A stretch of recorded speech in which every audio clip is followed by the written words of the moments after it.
everybody. Wow, I feel like I'm super close. Thank you for joining us on our Wednesday night live stream. It stands for Something Warrior, Miss Smoochie. So nice to see you all. Thank you so much for coming in. Lotus Girl, Eris, Blue Crossroads, and Shauna. Hi, Batmom, Ann Palmer, Vixen Doe, Salvador Soto. Nice to see you all. I'm so excited. Aunt Edna, hi.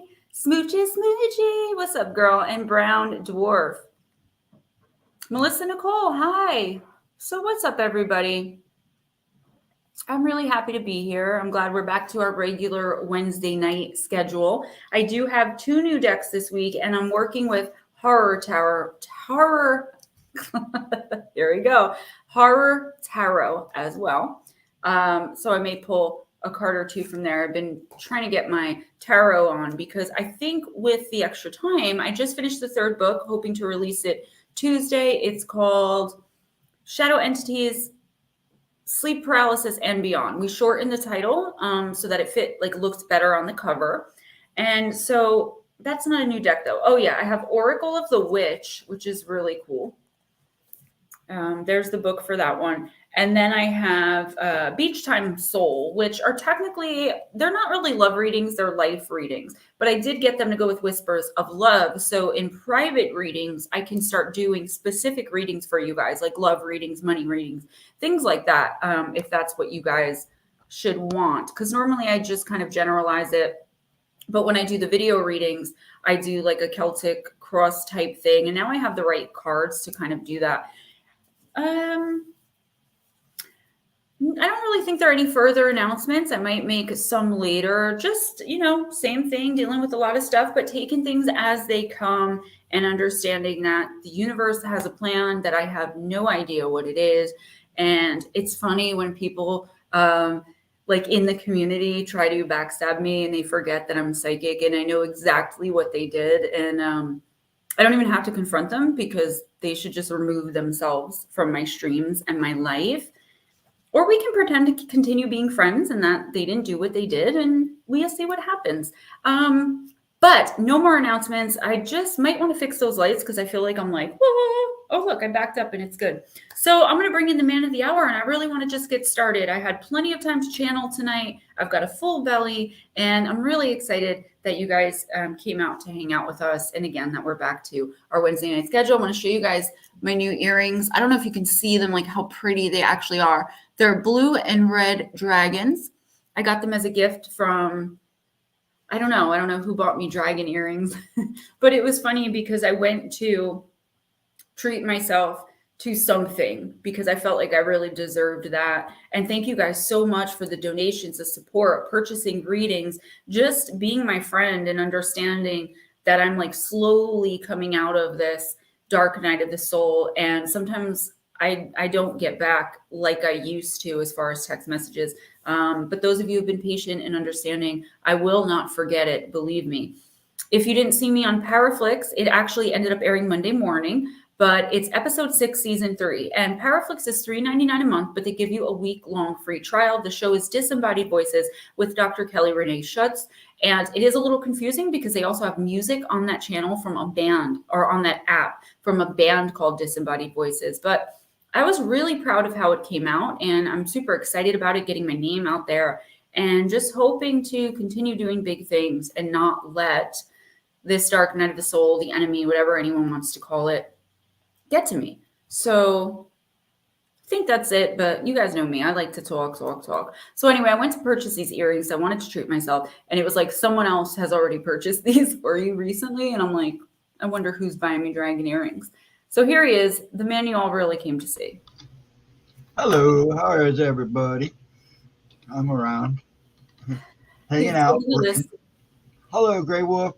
Hello, Salvador and Smoochie. I'm kind of, I practice a little bit of everything. And Buddhism and Tao's pretty much a way of life. I try to follow it, but I'm a man of all seasons, as one might say. You are the literally like always calmest person I know. Nut Slap, what's up, dude? Kirby's 100. I saw it come in, and I will actually be checking it tonight or first thing in the morning. Now that I've got the book out of the way, like I'm completely done. It's ready for release. So like I said, probably we're hoping Tuesday. Mike Roberts, hi. Thank you. Yes, the background fits perfectly for the camera that I use to do videos. It's just a little bit thin, but I figured you guys wouldn't mind. And I really do like the way it looks. When the heat kicks up, it might move around a little bit, so don't be freaked out. We're going to pin it down on the bottom too. Damien helped me. Oh, Ghost Dragon. Zen Warrior, that's what it is. Yep. Horror is my middle name. Bacon to you too, Miss Bacon. Long time no see. Hilton, hi. Grey Wolf, hey, baby girl. I just want to say hi to anyone I haven't yet. Andrew and Gnomes, welcome. And I think that's everybody. Young man, brown door. Huh? Young man, brown door. Always call him a young man. It says it makes him feel younger every day. Oh, I was like, wait, what happened? Anybody that I missed, I am sorry. Why don't we just get started? I would love that because I'm super excited tonight. Like I said, I did so much channeling and I felt like someone I was really trying to help, like totally debagged me. So I did what I do and found out who it was. So I feel a lot better about it now that it wasn't anyone that I was like super duper close with, just someone I was really trying to help. But that just shows me like I need to be really careful and focused about where I put my energy. So also in the dedication of the new book, I didn't want to name everybody because so many of you come in and it would have taken forever. But I did put my friends and family that come into the Wednesday night stream. So you guys are acknowledged in the acknowledgments of the new book as well. And don't forget, I have the half price remote readings for $20, PayPal, Cash App, or I have extra of book number 2, the Encounters with Evil, 101 True and Terrifying Stories with me and Steve Stockton. And then the next book, the Black Eyed Kid book that I'm going to start working on, that'll be done in a few months. I'm going to do information, but like mainly encounter stories. And I've got a lot that I don't think many people have like heard of. So that's kind of going to be a book of short stories as well. Who's first? Miss Lotus girl? Yep, she is. All right. Miss Lotus is first. How you doing, Miss Lotus? Much prayers for you. Lotus. Oracle. I'm going to use the Oracle of the Witch, the new deck for you, girl. And I hope you're doing well. And I hope your family is doing well. And I do feel like I disconnected a bit, especially from you. It wasn't a purposeful thing. And I'm slowly coming back to life, doing the best I can to try and, like I said, understand that the universe has a plan. And if I'm doing the right things to the best of my ability, then it should all come back around. And this should really be the last dark night of the soul for most of us, empathics, like us empaths in this community. It's probably going to last till the end of the year, though. But I see 2023 through like 2025 coming in, depending on your birth, your sun sign, but mainly for empaths in general, where the energy is going to clear up for us. Because 2022 was supposed to be a really amazing year for the spiritual community, for empaths, you know, for people with abilities, for us to really shine our lights out. But what happened is the collective kind of took over and dimmed us. But I see in 2023, from what I can see now, looking forward, that it is going to clear up a lot, especially for the next 2 years. So, you know, obviously, it's depending on your personal situation. But if we can stay positive and keep spreading kindness and love and light, no matter what happens, then I think we're going to be okay.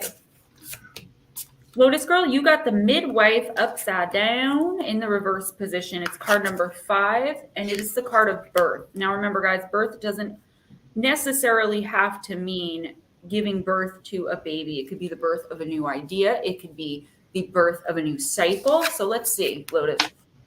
Seek new awakenings. Now is the time for primordial memories to emerge and be rebirthed. We witches can sniff out the presence of a newborn and often circle cribs and baptisms as ones who are responsible for bringing new life into the world and who preside over all feminine mysteries and cycles. A witch in a birthing room offering calm among chaos. Hold on, I messed up here. And streaming new light through the shadows is in her rightful place, for the midwife's role is a most vital one for a witch who works in all manner of fertility rites. Not only does she assist in the birthing process, she utilizes the power of herbs and flowers for potent spells, hearth ritual, and magical remedies to warm up a person's inner cauldron and invite a new soul into a female vessel. It is the cauldron within you that you must center. It is the cauldron within you that you must enter so you can understand the regenerative cycles of nature in order to be reborn, Lotus. It is time to forge with the fires of transformation from your inner cauldron to birth true inspiration entwined with the potency of the divine feminine in the pursuit of growth, change, and new beginnings. With a dark journey at its end, the transformation your soul craves has already started to birth, for it was your deep, silent wishes and desires to spiritually evolve and to live as your authentic self that invited in this process of awakening. So you could tear through the veil of illusion. Having had much stripped away recently, you must prepare to replace the illusions of the past with a much older and ancient wisdom and magic that is seeking you out. The midwife within holds a light in the darkness to reveal the path of ultimate spiritual transformation and growth you are to take. She offers her nurturing supporting care as you travel through the birth canal of the unknown to embrace your soul's awakening and journey toward the promises of new life. Shadow side, meaning reversed. The past holds you back from new experiences. Release yourself from old ties and laborious family commitments. Thank you, Ghost Dragons. Your routine has been upset. Know your cycle and de-stress. Work safely with herbal fusions to increase fertility. So, first of all, thank you so much, Ghostdragonzw. You guys remember super chats are on. So, Lotus, what this is saying is, I think it's quite obvious that it's not about an actual birth, okay? It's about a rebirth, a transformation, the birth of a new cycle in your life. Laborious familial commitments, right? That doesn't mean not helping your family or, taking care of your responsibilities. But what it does mean, hi, Shelly. What it does mean, though, Lotus, is really choosing where you put your energy. And it goes back to that old saying that we always say in this chat, right? Or that I always say, and you guys usually agree, is like the act of saying no in and of itself is not being unkind. To not put your energy, your effort, your affection, your attentions into someone or something that is going to be totally unbeneficial to you. And not only that it's not going to give anything back, it's going to overly take. So I really do see a time of transformation, a time of peace coming in your life if you continue to be picky about where you exert your energy. Also, we talk about this a lot, being consciously aware of your emotional vibration as much as you possibly can be. If you start to feel a negative feeling or a lower vibrational feeling, stop. Where is this coming from? And kind of go from there. Definitely a new cycle, new beginnings, light. Hey, Miss Donna. Hi, Nick Y, Heather, Nikki. Black Dragon. So Lotus, it's definitely a good card. So if we're doing it for like a weekly reading, I wouldn't say the transformation's happening this week, but I am saying that the universe has been listening to what you've been putting out there, good and bad. And the universe knows what's deep down inside of you, in your heart, your spirit, right? And it's just starting now to kind of start this transformation in you and in your life, in your world, in whatever way you're looking forward to it doing it. But in order for the universe to come in and work that magic, there has to be room. Okay, guys, give me 1 second. These lights are like really super in my face. Too close for comfort. Yeah, they're just like really blinding there. I can't believe how hot those things are. I'm surprised you sit in front of them. I mean, you sat in front the other time, man. That's why I'm always wearing shorts and a tank top. Like, you don't see me in long sleeve shirts. I'm glad I didn't dress up, because I was going to dress up for you, and I'm glad I didn't. I got a new shirt. It's got a skull with like a rose vase. Oh, that's nice. I like that. Yeah, it's cool. It looks good with my Moldavite necklace. So who's next? Eris. Eris Mana. You still here? Did you come back? Eris, let's do Quantum Oracle. I hope you guys are doing well, and I hope that you really do understand that in order for the universe to work in your life, there does have to be room, you know? And that's something that I forget from time to time too, when I don't want to let go of old patterns or people who are bringing me down. The disconnection of really personal relationships can be painful a lot of the time, but that pain can turn into something. The universe is so magical. It's hard for me to remember, and it's right in front of me. So, you know, and if I didn't have you guys for support, seriously, you guys, my older kids, my mom, like, I don't know what I would do, what I would have done this past month, because it has been a nonstop ride. But I just have to keep practicing what I preach. Eris, you got present power in the reverse. So when this card is reversed, the man falls off of his pedestal and loses control of the beastly concerns about the past and future. Time, plans, and even daily life can seem out of control. This indicates a loss of balance and even feelings of powerlessness for you. Perhaps a difficult issue or a person from your past has resurfaced. Whether it's a minor annoyance or a major disruption, it's disturbing your momentum. There could also be a future plan that is falling apart or worries about the future that may be consuming you.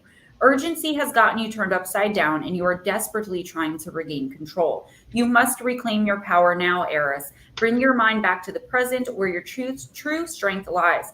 Take any necessary action and remember the power of choosing trust, optimism, and appreciation. By bringing these energies to the here and now, you can finally heal the past, create happiness in the present, and forge the exciting new future you long for and deserve. So, Eris, you could be dealing with a Leo here. So somebody's coming back in from your past. That's a big possibility that I see here. But I would say for this week, if it's somebody coming in to apologize or whatever it is, hear them out. If it's somebody that you want to talk to, or like maybe you want an amends with, hear them out. And this could undisrupt this cycle right there. But I do feel like things are getting out of control for you. And if they haven't, unfortunately, this week is when it's going to be like the big bang. It's not as desperate or as serious as a tower moment, but it is almost. Things are being turned upside down, completely flipped on their head. Plans that you make, forget it. Right? Things that you thought were going to happen, forget them. Because I do feel like kind of the same thing I was talking about with Lotus, like you're forging fast and trying to go ahead so quickly, or you're so certain about how things are going to turn out, you're forgetting to put the effort and energy into them. And this includes relationships with people.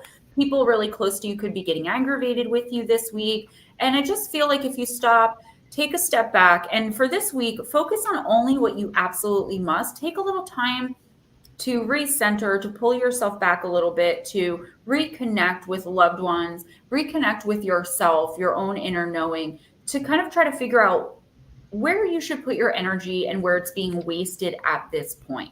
Okay? Because I do feel like you're wasting a lot of energy on something or someone where there's like no return. The juice is not worth the squeeze.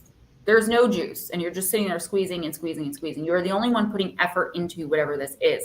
So if the other person is not willing to listen to how you feel or listen to reason, or if you've already tried to talk to this person about it, who or whatever this is probably needs to go.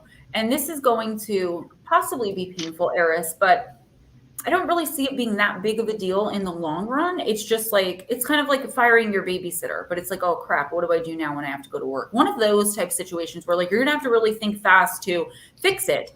But if it's just not working for you, I think you need to say so, because this person is causing chaos. And I feel like it could be a business relationship. It could be interpersonal as well, though. You'll know.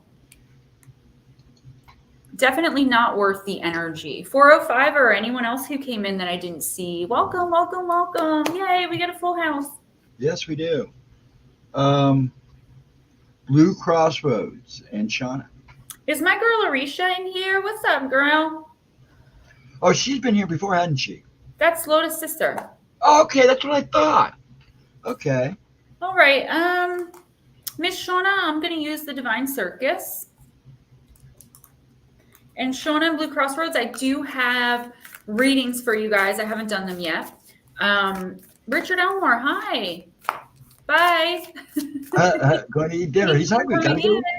I did get your donation. Thank you so much. And I am going to give you each a reading. So I hope to get that done this week. I also want to do more reading on my channel. Like at least, like I was going to do Moon Bear, and then I'm like, do I really want to have to deal with 2 channels right now? The answer is no. So I think I'm going to do either monthly readings or anytime readings. So kind of like whenever you stumble across it, because I feel like all readings are like that. Like if I do a reading for December 2022 for Aries, and someone who has an Aries sun, moon, or rising comes across it in like March of 2025, there's a reason they came across that reading. So I'm definitely going to be doing more Oracle on the channel in the coming weeks. I know some people, obviously nobody in here, but some people got annoyed with me and they're like, what are you doing? And I'm like, listen, spirits are technically in this community considered paranormal. And in order to give these readings, I have to channel spirit. So leave me alone. Like it's my channel. Okay. So Shauna, you got card number 33, the Proud Pirate. And I would look for 3s, multiples of 3s this week to show you kind of that you're on the right path. So let's see. If you were proud of who you are and everything you have learned in your life, free from shame, guilt, or judgment, what would you choose for yourself today? The choices you make for yourself from a place of feeling good are going to be more loving and helpful than anything from a place of self-judgment. You've nothing to regret. You've learned a lot, and you're a beautiful, unique being on a wild, divine journey. Be kind to yourself, Shauna. Keep your head up. Then it will be easier to keep growing and glowing. Dear wild one, have you felt like you've lost your footing, got a bit clumsy, made a mistake? Have you been second guessing your choices? Don't you dare doubt you. Be proud of all you've done and how far you've come. Never be ashamed of who you are or the journey you've taken. If you feel that life is getting you down, or you should have, could have, or would have made different decisions in life, the Oracle of the Proud Pirate comes to you with reassurance. You are doing a great job. You're meant to have learning experiences. What matters is that you choose to learn. And you do. In your own time, in your own way, you make sense of things and you grow wiser and stronger as a person. Bat Mom, thank you. Awesome. Thank you so much. If the ridicule, judgment, or shaming you are dealing with is not an internal situation, but something you feel is coming from those who would seek to tear you down to make themselves feel better about who they are, a strange but not so rare illogic, then know that the Oracle brings you comfort. You are stronger and wilder and more beautiful and true than any of that mean-spirited fearfulness. You might feel as though the fearful ones are killing your joy, but keep your chin up because you're going to get through this and you're going to leave it behind. Any mud being slung your way is not going to stick. Let it slide right off or remain stuck in the hands of those throwing it at you. Keep your sense of inner dignity intact. Never make yourself smaller to placate the fear in someone else's heart. Take pride in who you are, be proud to be you, and know that this is a way to respect and honor the creative, loving power of the universe that created you. You guys are so awesome. Thank you so much. So, Shauna, I feel like you could be really getting down or bogged down by life. And I mean, that happens sometimes, right? Where we don't immediately see the lessons. We don't see the lessons until we're far removed from it, from whatever it may be that's making us feel this way. I don't feel like anyone's slinging mud your way. I just feel like you're kind of mudslinging at yourself, not on purpose either. I feel like you could be just getting down or getting like frustrated, being like, oh, like, why can't this one situation just be over so that I can move on and be happy? But it's like there's always going to be that one situation, right? I mean, that's being human. And what the universe is saying is you're doing a damn good job at being graceful and kind and just graceful and kind and beautiful and showing people what grace and kindness really are as you move through this. I don't think you're giving yourself enough credit for that. And I just feel like the universe wants you to know that it is seeing you. The universe right now, spirit, your ancestors, your guardians and guides. Vixen Doe, thank you so much. Thank you, you guys. I really appreciate it. They're just acknowledging you right now, Shauna, and just saying like, hey, you're doing an amazing job. Keep pushing through because your light at the end of the tunnel of whatever this is that's got you so down, just not feeling well, kind of tired of it, whatever that means. You're doing so great and you're going to be so richly rewarded for getting through this the way that you have. So keep smiling, okay? And focus on that time when your glow up and your grow up are going to come in, which I see, just like for most people, it happening in the beginning of the new year and moving forward. You do both of them, right? I almost forgot. Blue Crossroads, let's do Wisdom of the House of Night.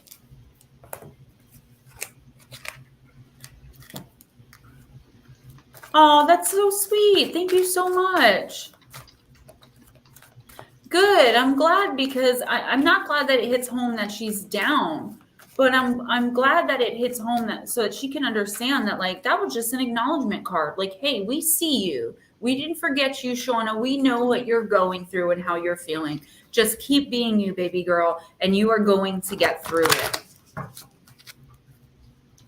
Lotus girl, that's so, Arisha, actually, both of you guys, I mean, that's so sweet. Lotus, you know I love you. You're my girl. Just like I said, slowly pulling myself out of my own little hole here. But I'm doing better. Trying to keep my head up. And again, remembering basically Shauna's message, you know. My time to shine shall come. Mr. Dargo. Black Dragon, thank you very much. When you guys send me that energy, I do feel it. Vixen Doe, that's awesome. Blue Crossroads, you got the Grove, card number 21. I, Nyx, the goddess of night, invite you to my grove to heal your wounds and mend your heart. Now is the time to apologize to anyone you've harmed, make your friendships whole again, and choose healing over anger and pain. Choosing my beautiful grove is a powerful sign that you are at a wondrous and strong time in your life. Show compassion and kindness to others. No one is perfect, yet imperfection is perfect as it gets. If you're hurting, know that it will pass and that I watch over you. If someone you love is hurting, take this time to be there for that person. The sacred grove heals all aches and pains, especially a heart that has been wounded. So again, Blue Crossroads, I feel like this is just telling you this week specifically, you might need to take a time out, kind of re-examine where you're putting your energy, you know, and try to turn that frustration into acceptance or forbearance, like understanding that, like, okay, this is happening now. You know, the grove is a resting place, but it could also be a resting place simply for your energy, somewhere for you to put all of that, you know, maybe it's anger, rage, frustration, despair, whatever it is that you're feeling aside, and let the grove kind of convert it. You know, take a rest. Don't feel like you have to run full speed ahead on anything that you're doing. As a matter of fact, for this week specifically, and going forward too, I feel like the universe is telling you to, like, start going a little slower, like start taking your time and looking for the lesson. Normally we see the lesson after, like, we've been through it, and the universe is encouraging you now to try to understand the lessons as you go through them, and maybe help someone close to you do the same, so that you don't get pulled out of who you really are, meaning so you don't end up being, you know, bitter or desperate or just so frustrated. So just take a time out whenever you're feeling those overwhelming energies and kind of try to see the lesson in it. And I just got this for both of you. Whenever you're feeling overwhelmed or frustrated, especially this week, think about the best possible outcome and just keep throwing that out there to the universe. Grey Wolf, yeah, you got that blizzard the other day, didn't you? Yeah, they got some snow, didn't they? I was like, what? Oh, yeah, they're getting it out west right now. Today's the first cold day we've had. Really? All year. Really? I mean, we've had some like chilly days. 72 2 days ago, 74 3 days ago, and last night or yesterday afternoon, actually, when Jamie and I walked down the block to go get pizza, we didn't even need jackets.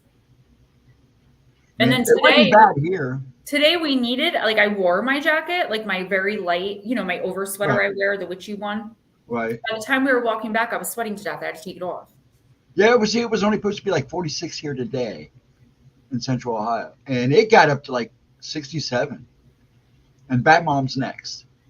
Yeah, and I'm really looking to once I get my stuff back, which working on it, I'm going to send you some stuff for that on me. Just, I want to help you get through that. You've been going through it for so long, and I would have long since sent you something for it. I've not been going through this the past, or I don't have any in my inventory, but coming back. And as soon as I do, I'm going to send you something to try and maybe help you with that. I love bohemian clothes too. The weather is weird. The weather is wild. All right, Miss Batmom, let's use Dark Mirror.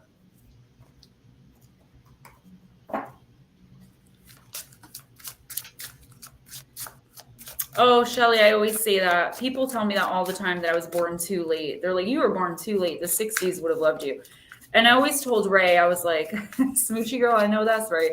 I always told Ray, I'm like, you're so lucky. Because growing up, I always wished I was born in like 55. So I went to like college in like the 70s and like high school in the 60s, because he was born in 57. So I'm like, you're so lucky. And my friend Camilo too. He's like, he turned 60. I think I was hanging out with him. And he's like, girl, I'm so glad I've lived my 50 years. You know, people tell me I was born too soon, which is weird. It's like, really? You're ahead of your time. Yeah, all the time. I don't know. I act like a kid. It's because I act like a kid most of the time. Always for me, I'm born too late.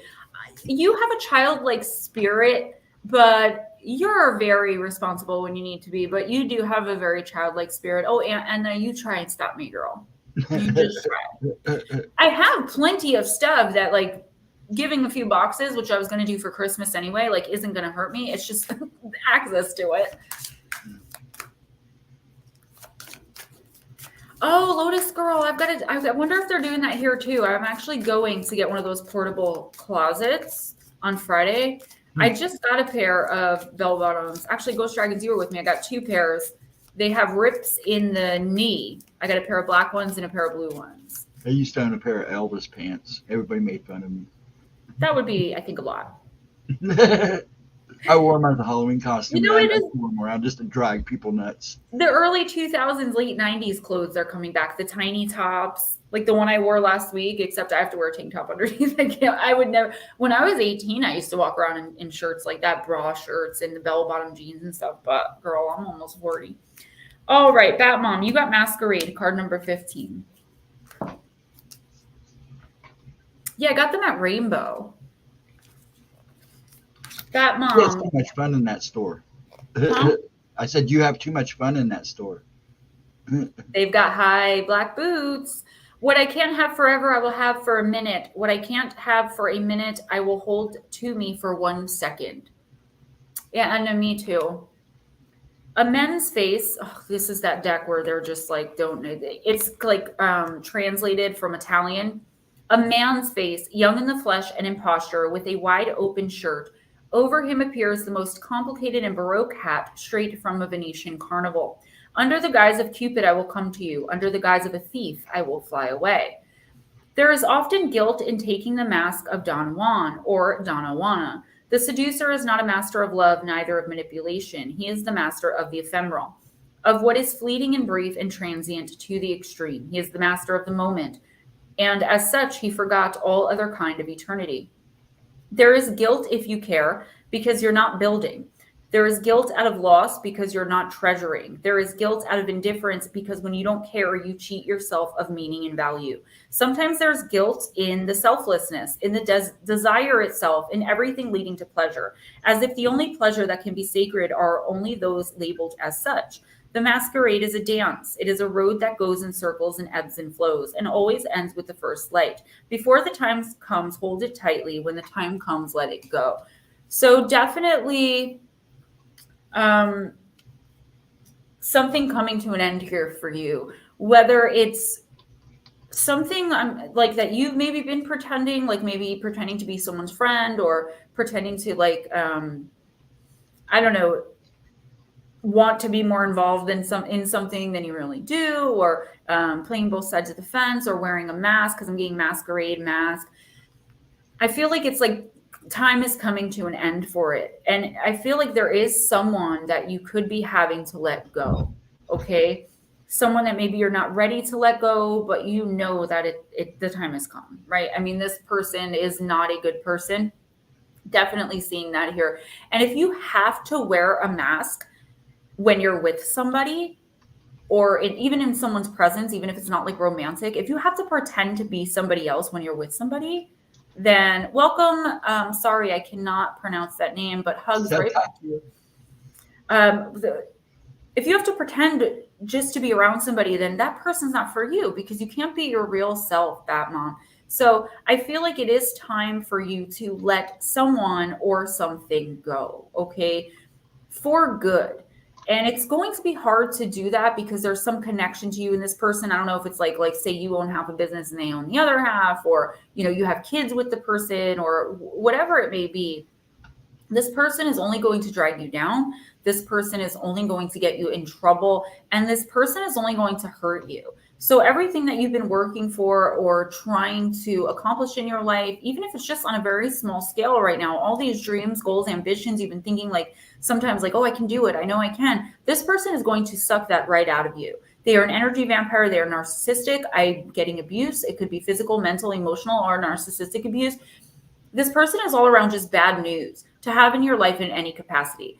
And I don't know who this is. You probably know who it is. If you don't know who I'm talking about, someone from your past is coming in the next week or two, and it's going to be that. This is definitely happening, and you do need to let go of this person and or a situation. It's going to be painful. It's going to make you feel, you know, maybe bringing up old issues. Like I know for me, with the ending of a relationship, the abandonment issues come up, and like the feeling not good enough and all that.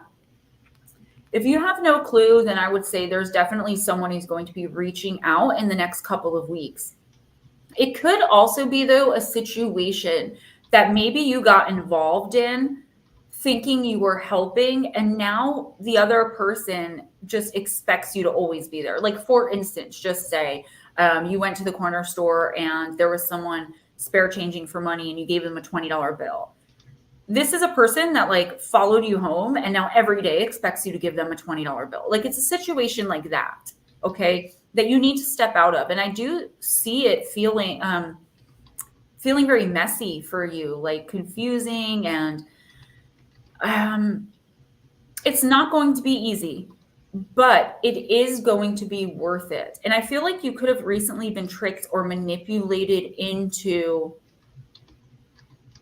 doing something you didn't want to do. Like someone came in under the guise of friendship or something, or they're going to come in and ask you to do something you really don't feel right about, and then you do it, and then you know, like, oh my gosh, I messed up. In that case, I would say just make amends. But who or whatever this is, you definitely need to step away, no matter how bad it hurts, no matter how much. Just for example, say it was a romantic relationship. And you're like, how do I live without this person? I've been with them 15 years. That's going to come up. But the universe is telling you, if you want any sort of shot at life or at making dreams come true, accomplishing things, and not constantly being bogged down and just fed off of, the person's got to go. Otherwise, you're choosing to live in that lower vibrational space. And I don't want to see that for you. Okay, Ann Palmer.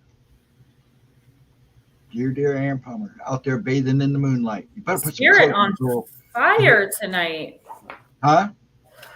Spirit's on fire tonight. Miss Ann Palmer, hello. I'm using Vintage Wisdom.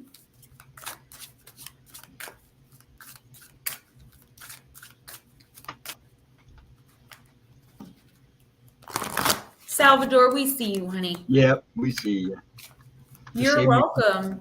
And Batmom, just if you need reassurance or guidance, reach out. I'll remind you of the reading. And that goes for any of you guys. Like, hey, I realized what you were talking about in the reading. Here's the situation. You know, I could always pull one extra card for you guys in private, or I can try my best. I'm trying my best to get back into the emails, texting, work, focus, because I notice, like, when I look away for like a second from my goals, I just become overwhelmed with like all of the sadness and like the anxiety. But like when I focus on work and like you guys and like doing this, I feel better about it because I channel right from source, right? So this is always an amazing time for me. Even last week, I wasn't feeling well.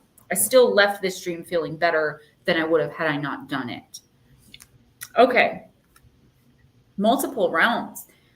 So, Ann Palmer, you got the card of Ancestors. A child wears a floral garland that symbolizes platonic love and friendship. Jasmine blooms represent divine love and hope. The now faded images in the background are my own mother and father on their wedding day, and the mischievous face of my grandfather peering between them. This is not only a card of warmth and tenderness, it portrays the symbolic significance of ancestors and the etheric blueprints they leave behind. Etheric. In our complex Western world, hereditary connections may have been eroded due to profound cultural changes, divorce, and family estrangements. Our wise elders may not be revered as they once were, yet their lives can often provide vital clues in understanding our own. This card invites you to be open to their spiritual influence and inspiration regarding present circumstances. The law of karma ensures that we are constantly being gifted with the ingredients needed to further our own evolution. Our ancestors, therefore, play a vital and organic role in the intimate dance of our soul journey. Now may be a time for forgiveness, to face old grievances with compassion, or to draw upon the strength of your forebears. Through being receptive to their love, our spirit ancestors respond to our call and provide reassurance and strength during times of change. Connecting with our spirit ancestors can provide us not only with greater understanding of where we came from, but who we are and where our paths may lead. Being open to the experience of their continuing presence also gifts us with the life-enriching realization that we never need to be alone. So, Anne, I do feel like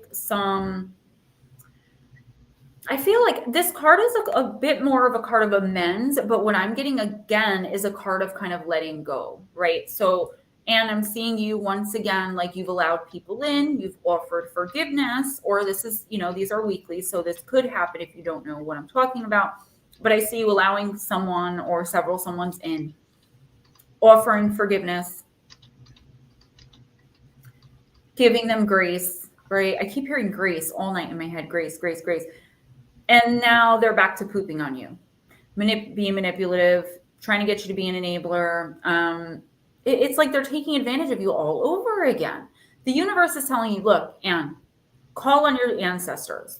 If you have a grandmother who's passed that you were close to, a grandfather, uncle, aunt, second cousin twice removed from your dad, it doesn't matter. Like if you have a relative who's passed, they're reaching out to you right now, someone you were really, really close to, because they want to lend you strength to finally stand up for yourself and kick this person or these people to the curb. You are once again in a kind of hostile situation. I definitely don't see it as bad as it was, but I see you slowly accepting these people back in because you're a good person and because you want to believe that when they say sorry or when they promise to never do it again and respect your boundaries, like if you said that to someone, you would mean it and you would follow through. But that's not how everyone is. And I definitely feel like these people are looking to prey on you again. So please call on spirit, your angels, specifically your ancestors, someone who passed away who you were very close to is reaching out, whether it be through dreams or just calling through the cards for you to reach out to them. You ready for your next? Vixen Doe. And you have a granddaughter named Grace. I love that name. I do too. Maybe just check in with her. I don't know if she's older. If not, check in with her parents. No, Michael, we did not call you. And Bat Mom, I'm starting to notice that. And I'm just like, I need to pull my energy back from so many people right now. I don't mind helping people who are there for me or who I know have good intentions with me, who support me, even in the smallest of ways. I was almost for a while smoochy, balls-headed. Then, Anne, why don't you keep it that way in the next 2 weeks, week or two, when people start coming back in, kind of asking for forgiveness. Give them the forgiveness, but at least for the rest of this month, I would not give them reconciliation. Okay, because they're not, now I know who you are, Mark, with a C. Maybe reach out definitely to Grace and her mom, okay? That could be the message the ancestors have been trying to get to you. There's a reason that name or that word kept popping into my head.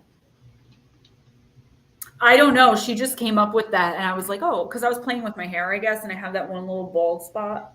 Where is it? It's right there. I can never get the camera so backwards. I don't know, guys. I don't know what I'm doing. Not true. I do. Vixen Doe, you got the card of Beauty, the Mermaid, Deep 14. You can take a pop.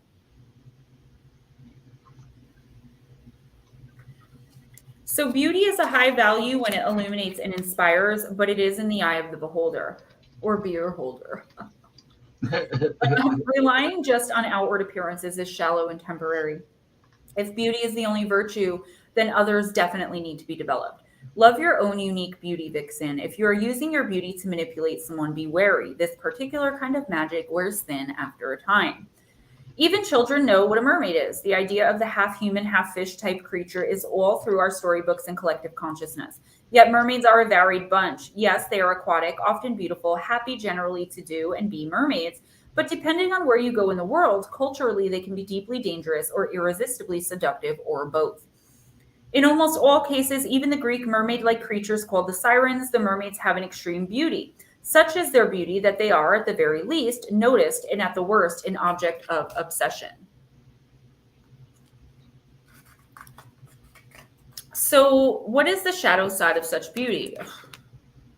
Wouldn't everyone love to be this glorious? The perils of extreme beauty are at the heart of the mythos of Helen of Troy, Medusa, and even Scylla. The desirability of women this beautiful means they can be objectified, taken as a kind of trophy, or made a target of jealousy. By being seen or admired, these women lose a part of themselves and sometimes their lives as they know them. If we consider the way the modern beauties of today are turned into fodder for gossip media, we may see how this all plays out in a way. Part of the mermaid mythos, too, is that because of their beauty, people could and would lose their wits and lives. The story of lonely sailors seeing beautiful mermaids and swimming to them is a common enough motif, yet this story rarely has happy endings for all involved. Sometimes the mermaids are the siren kind, where they lure sailors in order to devour them. Sometimes the mermaids are sweet and curious, yet do not understand that these humans cannot indefinitely be in the sea and unintentionally allow their land-based suitors to drown. Maybe the men try to keep up with the mermaids, transfixed by their beauty and following them down into the depths and drowning before they realize how deep they've gone. So, your plant companion is the lotus for this week, and your crystal companion is Larimar. I don't see this card, Vixen Doe, as talking about actual beauty, like what someone looks like, but I do see it as a nice, shiny offer that someone's going to be bringing into you, that the universe is warning you to look below the surface of whatever this is. So someone could be coming in and kind of offering you something. I don't even know what it could be, right? Because I don't know you well enough to know, but it's definitely something that you want, that you've been trying to either obtain for yourself, something they've been adamantly against you having, achieving, obtaining, etc. They're going to come in and be like, look, I know I didn't want you to take that trip, but I changed my mind this past month and I'm going to buy you the RV. Like something like that, right? That's amazing. But what the universe is saying is make sure you look at all the fine print before you sign anything. Be sure that you know the conditions before you accept anything. And definitely don't, it's like shiny new toy syndrome. Don't give up on your old goals, dreams, aspirations, or a person simply because something else that seems better right now comes along. Does it mean that it's not better or it's not a genuine offer? No. But if you're getting this card, then most likely there's some strings attached that you're definitely going to want to know about. That doesn't mean don't take it. Maybe you're okay with whatever the strings are. Sometimes they're not that bad. Like, I'll buy you this RV, but you have to call me once a week and let me know where you are. Like, okay, that's annoying, but here we go. Hey, Yuritsa. But definitely look at the fine print, like I said, before you sign anything, and know what the terms are before you go into any kind of deal or agreement. Okay, Aunt Edna, our dear Aunt Edna. Aunt Edna, I'm going to use the Oracle of the Witch.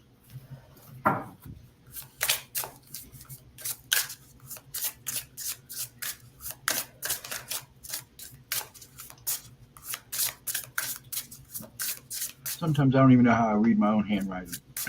Same.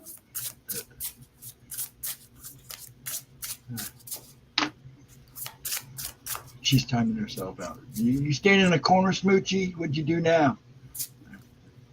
Scrying, divination, card number 28 in the reverse.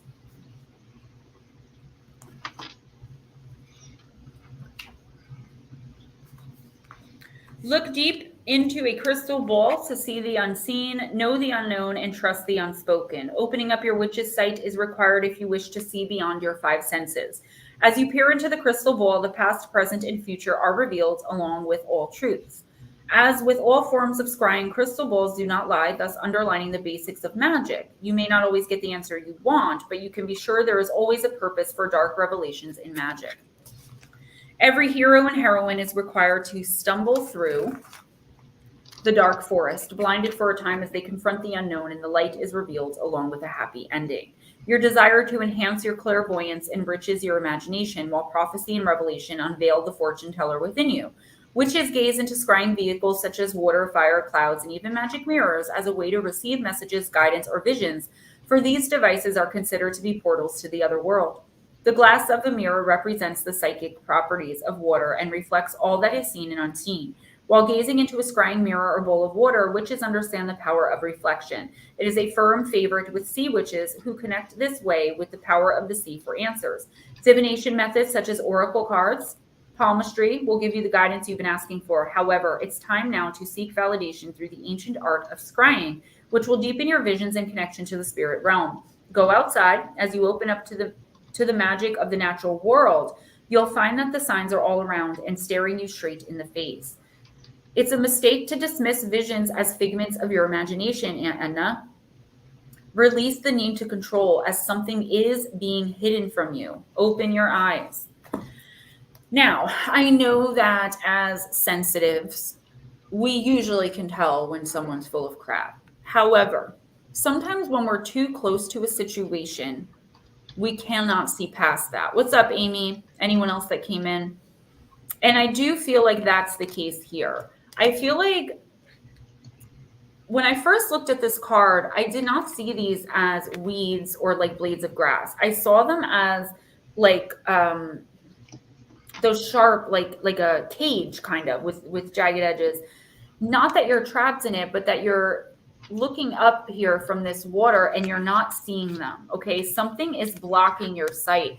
And the universe, it could be talking about definite scrying, okay, if you want to go that route, and that's okay. It's not really dangerous. I would just say fill yourself with light, push your light out as you know what I do? I light a candle, put it underneath the bathroom mirror, turn the light off, push my light out, and then stare as long as I can without blinking. Usually answers come through to me.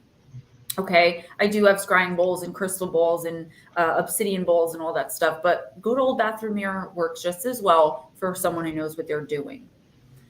With that being said, I want you to really search deep this week, Edna, to see what's being hidden from you and who, because I feel like you're too close to a situation in order to be able to see what normally you would see if it was happening to someone else from 5 miles away. So definitely be careful this week, in the next 2 weeks. These readings have been coming more than weekly. They've been going to like 2 weeks lately. I noticed in the past few weeks. Someone is trying to keep something from you, but it's not like because they want to protect you. It's for their own benefit. They don't want you to know whatever this is. So either try scrying, try divination of any kind. But really just search your heart. Start feeling, kind of picking around in people's energy, okay? And you'll get to the bottom of it. And then don't be afraid to call them out on it. It doesn't matter if you have tangible proof, okay? We have to learn in this community, and myself included, that when we know something as fact, we know it.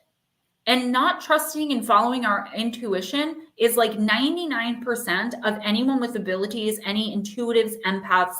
It doesn't matter. That's 99% of where our lives go wrong, because, you know, we want to trust the handsome stranger with the big green eyes and gorgeous smile, right? Who offers us a ride. Even though we're thinking to ourselves, like, what's wrong with this guy?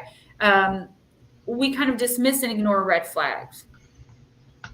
We have to, as a collective, stop doing that, because that's why the energy change this whole year is from people in this community, people with abilities like ourselves, and just empaths and intuitives in general, not following that intuition, not paying attention when we connect with that energy and saying, think about what advice you would give like your daughter or someone you really care about if they were in your situation. Salvador.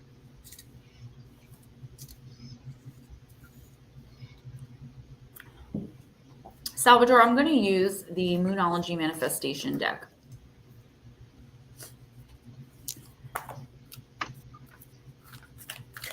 Andrew and Gnomes, me too, by men. And I've finally come to the conclusion that I'm not allowing it anymore.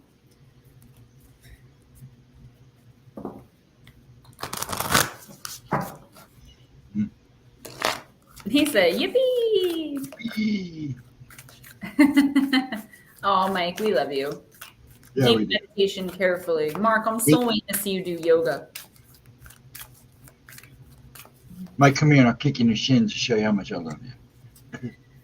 Salvador, last quarter moon in Capricorn, leave the past behind.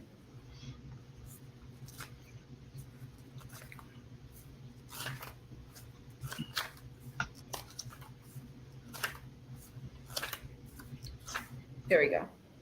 Something is standing between what you want and how you can get it.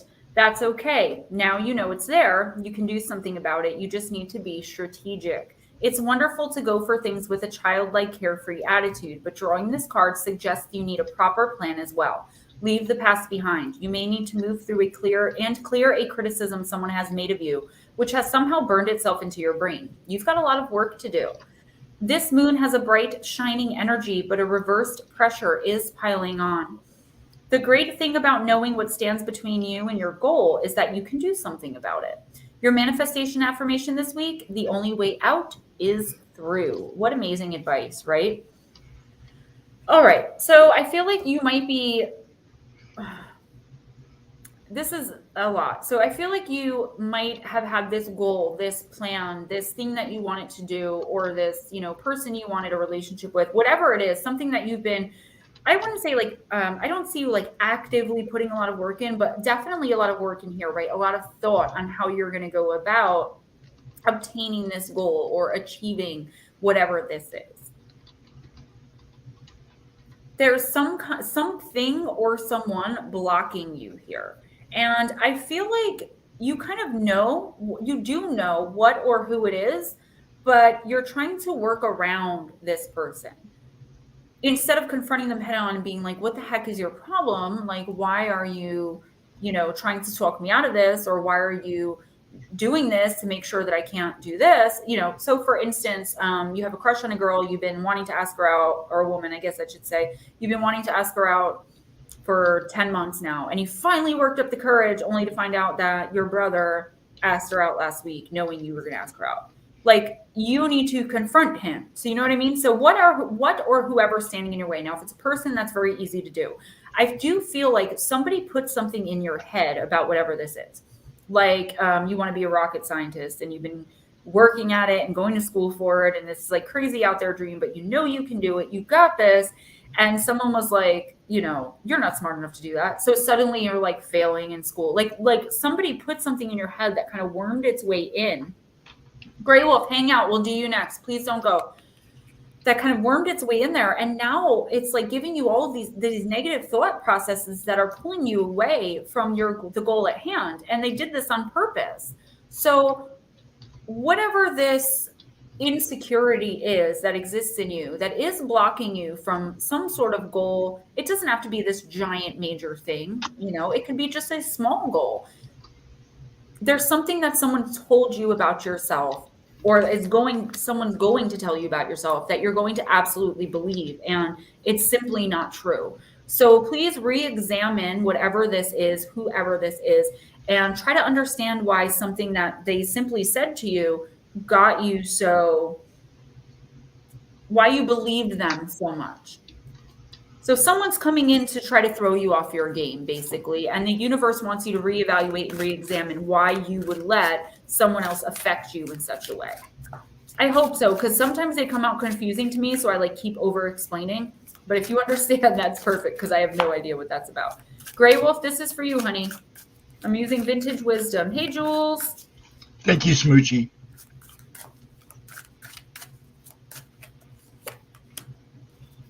Grey Wolf, you got the card of nature. An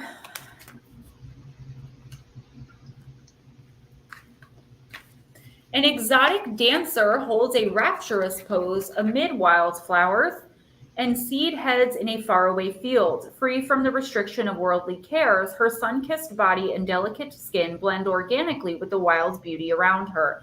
This image captures all of nature's elements in the sky beyond: air, the distant sea, water, the warmth of the sun, fire, and the soil beneath her feet, earth. Although the dry land looks barren, dandelions and poppies abound. The red poppy is associated with death, remembrance, and renewal. Red is the color of energy, life force, and the root chakra in the human aura. By nourishment absorbed through the earth, this chakra helps sustain all the other chakras, enabling them to thrive and remain healthy. With the quickening pace of technological culture and urbanization, our connection with nature has severely eroded. And yet it is Mother Nature who provides us with so many gifts by putting us directly in touch with the season cycles and bounties of life. She reveals the smallness of our place in context with the unfathomable mysteries of her infinite wisdom. Mother Nature inspires humility and wonder, leading us to question and hopefully respect the miracle of life, death, and transmutation. By observing and honoring the sacredness of nature's kingdom, we gain a fuller understanding of what it means to be united through our connection to the universe and cosmos. She can lead us to oneness by providing a living bridge between the earthly and heavenly realms, as the saying goes, as above, so below. The presence of this card invites you to realign your energies through deepening your affinity with nature. Perhaps you have been overwhelmed by the pressures of daily life or are recovering from a big ordeal. You may feel lost in the details or trapped in a relentless cycle of habitual thoughts or patterns of relating that no longer serve you well. At any level, evaluate your integration with nature and allow your intuition to reveal how you would most benefit from her healing elixir. So I think that you get this message, not every time, but a lot, becoming one with nature, getting back to nature. I do feel like you're either going through now or are about to be going through a major change. Something in your life is transforming rapidly and in a big way. And the universe is saying the way that you can come to terms with this, the way that you can learn the lessons, the way that you can remain beautifully, wonderfully you, Grey Wolf, is by connecting with nature. And I'm sorry I'm so itchy. It happens when there's a lot of spirit here. So definitely get back into Mother Nature. It doesn't matter if it's snowing, go for a walk in the woods, ask the trees questions, listen to the answers on the breeze. Definitely spend time under the moonlight. I know you can't put your bare foot in the earth right now, but go outside and, just bathe in that moonlight, Grey Wolf. And I feel like answers to questions like, why is this happening? Because I do hear you saying that, because something really big. Your life is about to undergo a major, major change. Grey Wolf, then don't forget that when whatever this is happens, okay? Do not allow yourself to become so disconnected that you forget that you need to be in Mother Nature. Okay, Smoochie.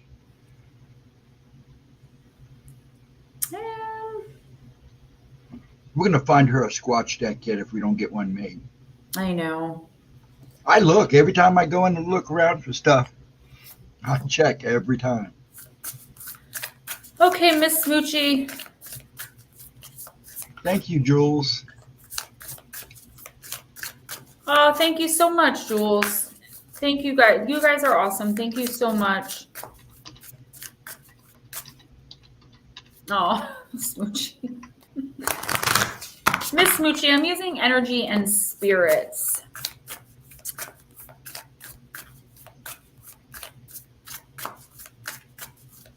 That mom, I've given things like that to my enemy before, my enemies. And I found that the price that I paid for that energy exchange was usually more than what I put on that person to begin with. Although I know how fantastic it feels just to think about someone you can't stand suffering in the way that they make you suffer, or that you're just suffering. Mwah, girl. Okay, so Smooch, you got Shamanic Healer in the upright position, cleansing and attunement, card number 17. The Shamanic Healer brings you beneficial energy and personal or professional news. Some form of healing is coming your way. If you're dealing with physical issues, the shaman is here to help. Difficulties of an emotional or psychological nature can be remedied through your connection with this powerful spirit guide as well. Even community or familial concerns can be resolved here. Meditate on the issue or the part of the body that may be problematic. Call upon the shaman to bring the eternal spirit, the divine healer, to you, and see or sense this power filling you up, clearing the problem, and bringing radiant light to you physically, mentally, and emotionally. Ask this healing spirit to give guidance on what you can do to resolve the issue.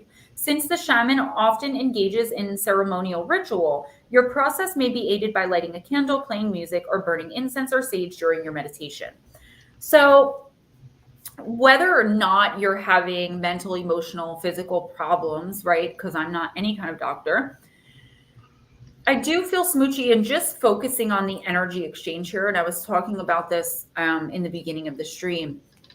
Calling in on your ancestors, your guides, your angels, a shamanic healer. And you don't have to know a specific one, just universe. I call in the power and energy of the shamanic healer right now to help me with my breathing problems, right?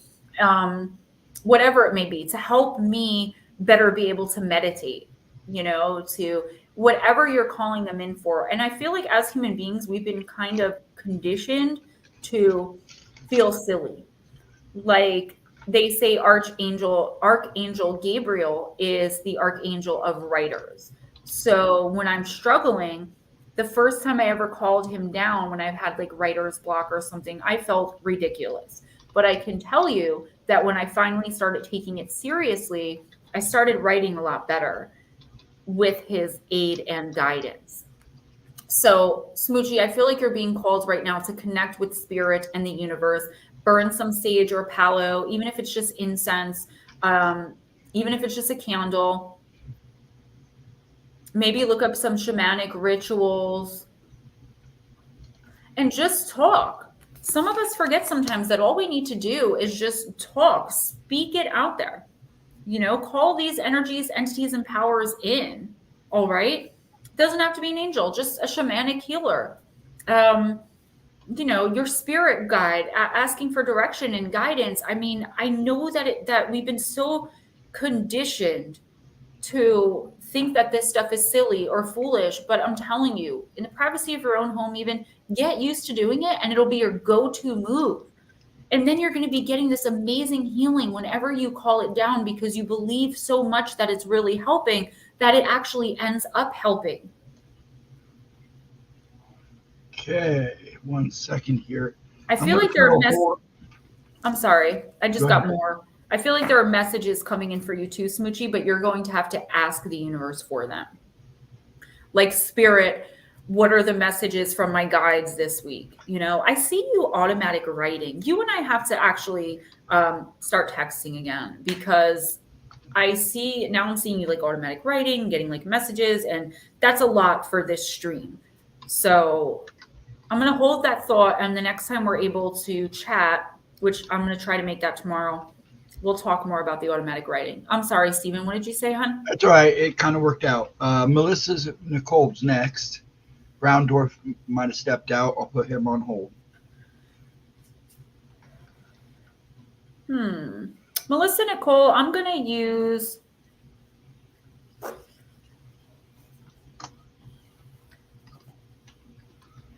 I want to pull one of these Beach Time Soul cards, but... All right. I'm going to try this new deck. And because it doesn't have a book, it just has the messages on the card. If the message doesn't come through clear, I'll pull another card. So, Melissa, you're going to be my guinea pig for tonight.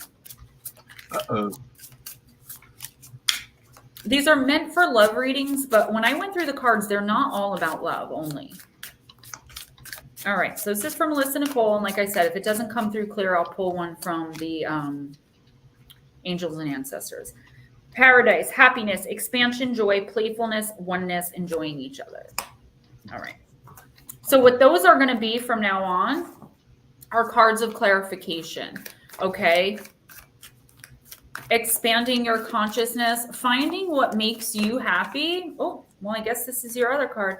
Finding what makes you happy and doing what you can to focus on yourself. Melissa, before I read this shapeshifter card that came out of the Angels and Ancestors, because like I said, that other deck's going to be used for clarification and love readings. I do see you focusing too much on a relationship or situation that is not giving anything back, or that's giving very little back. And I feel like every time you pull away from the situation, like say it's a job that you've been working at for a really long time, but your boss is like a complete JO, you are like, okay, that's it. Like, I'm giving you my 2 weeks notice. I found a job that pays me more and the people are going to treat me better. And there's room for, advancement in my career. Right. So then your boss is like, oh my gosh, I'm so sorry. Like, I'll double your pay and I'll give you 3 extra days off a year. And, we're going to make room for you to get a promotion. And then you wait like another year and you're treated like crap again. Your raise never came through. Like, there's somebody who's like promising you everything. I call it promising the world and giving a smush globe, one of those things. Like, that's how I feel. There's someone doing that to you. So I feel like you're not putting enough focus on yourself. So let's get to the actual card, the Angels and Ancestors card, which you did pull the Shapeshifter. Transform and unveil your gifts. Take your time and focus on developing your gifts and strengths. In shamanic traditions, a shapeshifter is either an animal that has the capacity to change between species or a shaman who has the capacity to transform into an animal to go journeying. If there is a wild animal you are particularly drawn to or fascinated by, it's probably because you can transform into one in your meditation or journeying practice to go exploring in the other worlds. When you shift into animal form, you can see the world through different eyes and tap into the animal's survival skills to help yourself through a particular situation. You may have been through many challenges and lows, but now you are in a space of transformation. You're moving beyond your past challenges and honing your current strengths. There are opportunities for you to discover and rediscover the gifts and talents that you were born with and born to share. All of your past experiences have only helped you see how strong you really are. You're an amazing soul who can change and transform in ways that people least expect. You have many talents that you will share in your lifetime.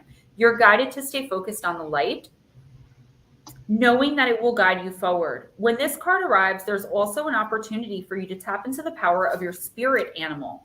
Note if you're seeing a particular animal regularly because its medicine is coming to you.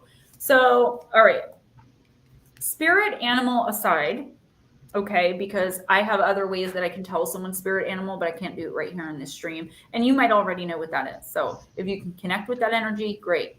This is talking about, look at that. So you got the shapeshifter. We're talking about healing, right? The shamanic healer came out beforehand for Smoochie. Melissa, this is telling you that the universe is offering you absolutely everything that you need to get on the right light path where you are supposed to be. Okay, the path you have gotten off because of whoever this person is that's constantly and consistently luring you back in with all of these promises that they have no intention of keeping and that you know they have no intention of keeping. But you want so bad to believe them. And trust me, girl, I'm going through it now. Like, I know how that feels, that you just want to believe so much in someone. But I'm also telling you, just from experience and what I'm seeing in the card, that it is about to all come crashing down. Like, and I think I've said this to you like a few months ago, like the end of this year coming into the new year is major transformation in the best and worst of ways for most of us. So what the universe is telling you to do here is start focusing on Melissa. Start doing things for you, taking a walk, meditating, writing if that's what you like to do, reading if that's what you like to do, taking time out for yourself and making no apologies for it, figuring out what you want to do, how you want to do it, and making a plan. Here's where the issue comes in: executing the plan. Are you going to be stopped or talked out of it by this same person who keeps luring you back in? Because girl, you've got a lot of pain ahead of you if you continue in this cycle coming into the new year. The universe is offering you an out. All you have to do is take the first step and the universe will come the rest of the way. Figure out a way out and into this totally new space. Envision yourself Where do you see if money and like if there was nothing stopping you at all and you could have anything that you want, if you could be doing and living and being anything that you wanted in the next, 5 years from now, what would your life look like if there were no limits on what you can have? Start working toward that, because the universe is saying there are no limits. Yes, you can do it. There are no limits. The only limit that you're facing, Melissa, is this person you're allowing to limit you. And in allowing them, you're limiting yourself. And the universe is saying, once the new year comes and this cycle starts repeating again, you're going to get caught in another dark night of the soul. And it's going to be who knows how long before you get this chance again to really step out and step into yourself and onto your life path. That's an amazing message. It actually made me like warm inside to like give that message to you. Okay, now Nutslap, are you still here? I hadn't seen him for a Where's while. Arisha on there? She was actually after Andrew, and it looks like Nutslap's not here, Kirby's not here. So let's go ahead and do her so we can get her done, and then we'll do Mike Roberts if he comes back in, and then Hilton and Andrew. Sound good? Yeah. Melissa, I'm telling you, there's almost no benefit to it. It's just going to not end well for you. Arisha, I keep calling you Arisha, you know what? Let's do Deep, Dark, and Dangerous for you. Oh, Batmom, that advice that you're giving out is beautiful, and it's amazing, and it's wonderful, and it's full of light and energy and love. But guess what? The same goes for you. You have to wake up in the morning and tell yourself that too. Why can't we be as kind to ourselves as we are to everyone else? Like you said. And yes, Melissa, you definitely should. Nutslap, that's Mr. Nutslap to you. There he is. Oh, I did get your text yesterday. I just forgot to respond. But we're thinking about a name where I'm going to cover some historical mysteries that are like super interesting and possibly paranormal. So we're thinking histories, mysteries, but I want to go with something like with more splash, more Gemma. But I can't think of anything either. Oh, Mike, that's okay. All right. Arisha, you got Discipline Myrmidon, card number 30, and it is dangerous, girl. Dangerous. All right.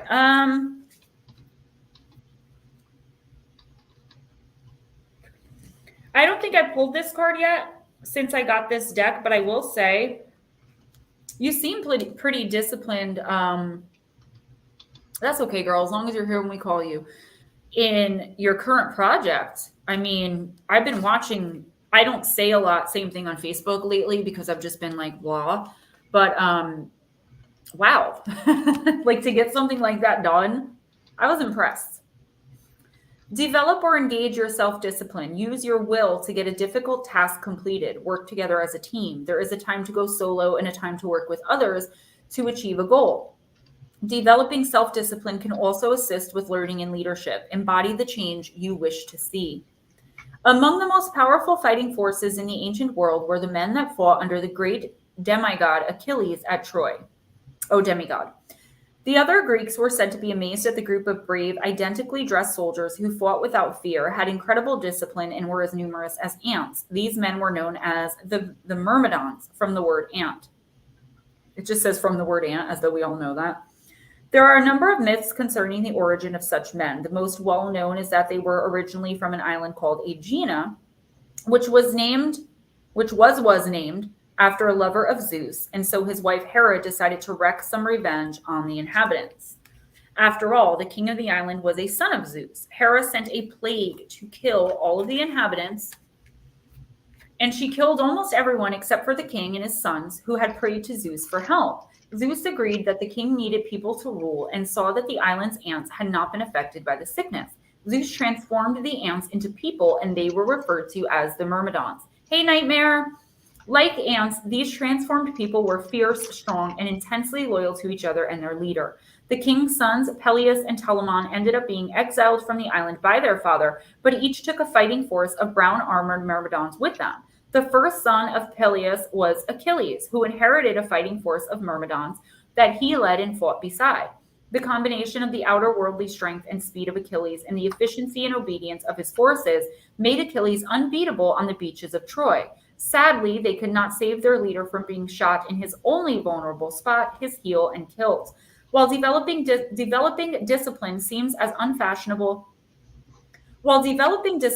seems an unfashionable process in today's world, there is no doubt that having self-discipline develops character and assists with time management and the achievement of goals. In some ways, paradoxically, developing schedules that guide us enables us to have more freedom in time, not less.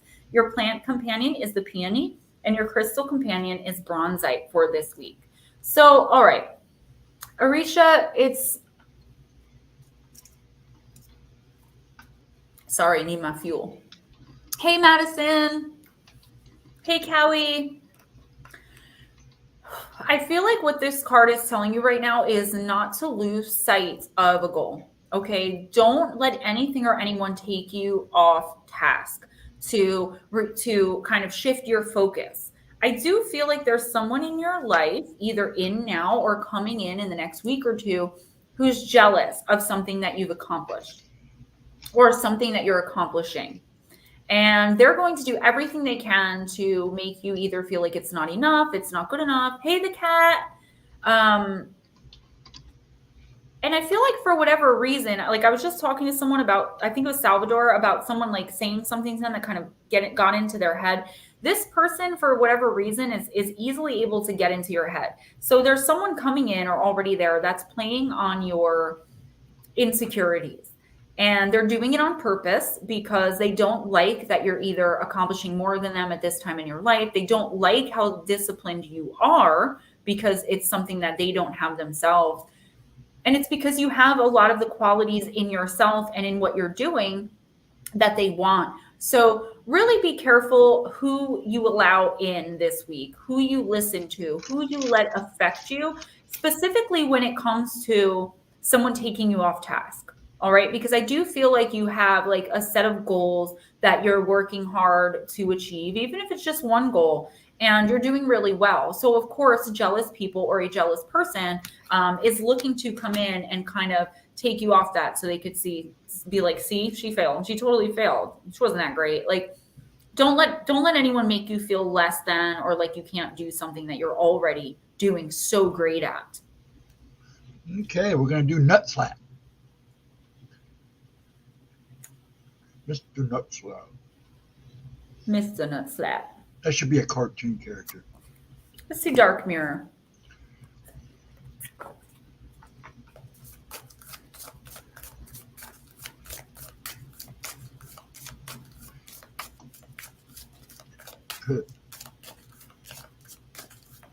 Black Dragon, I kind of feel the same way at this point. I'm divorced. Now we're still friends, so I really can't complain.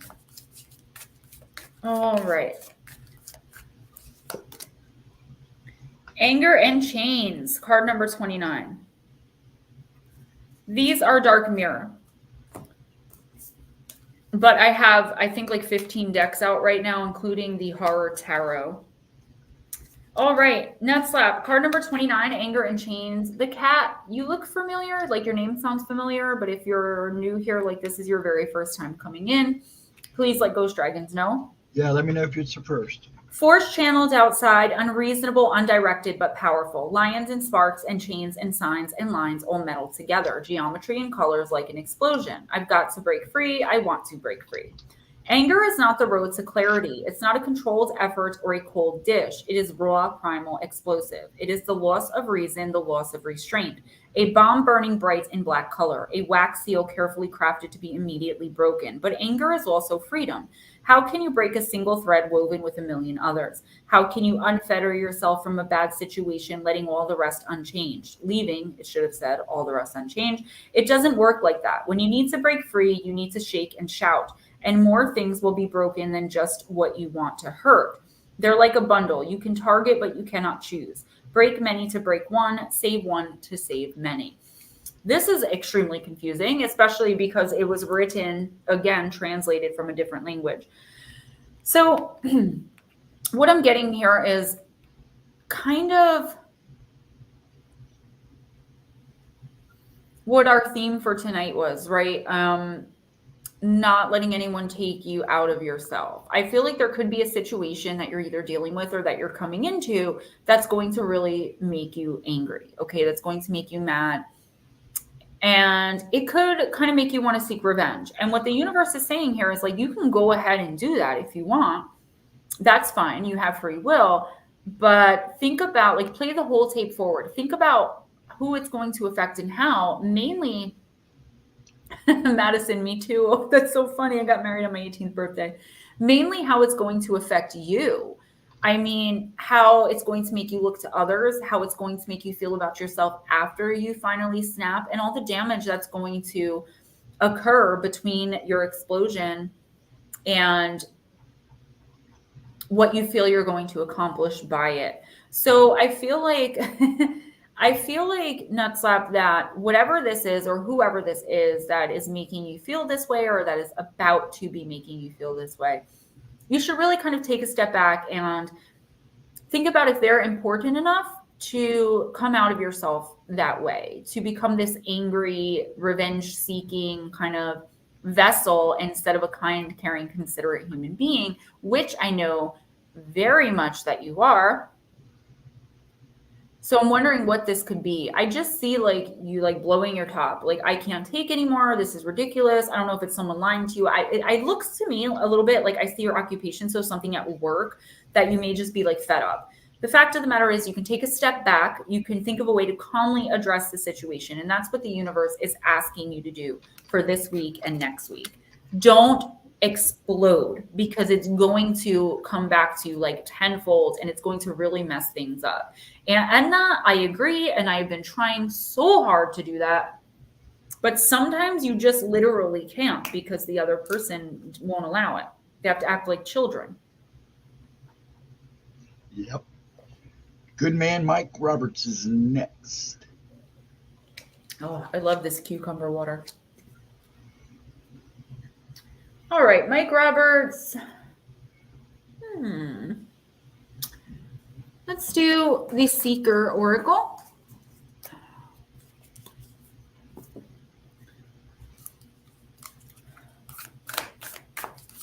See,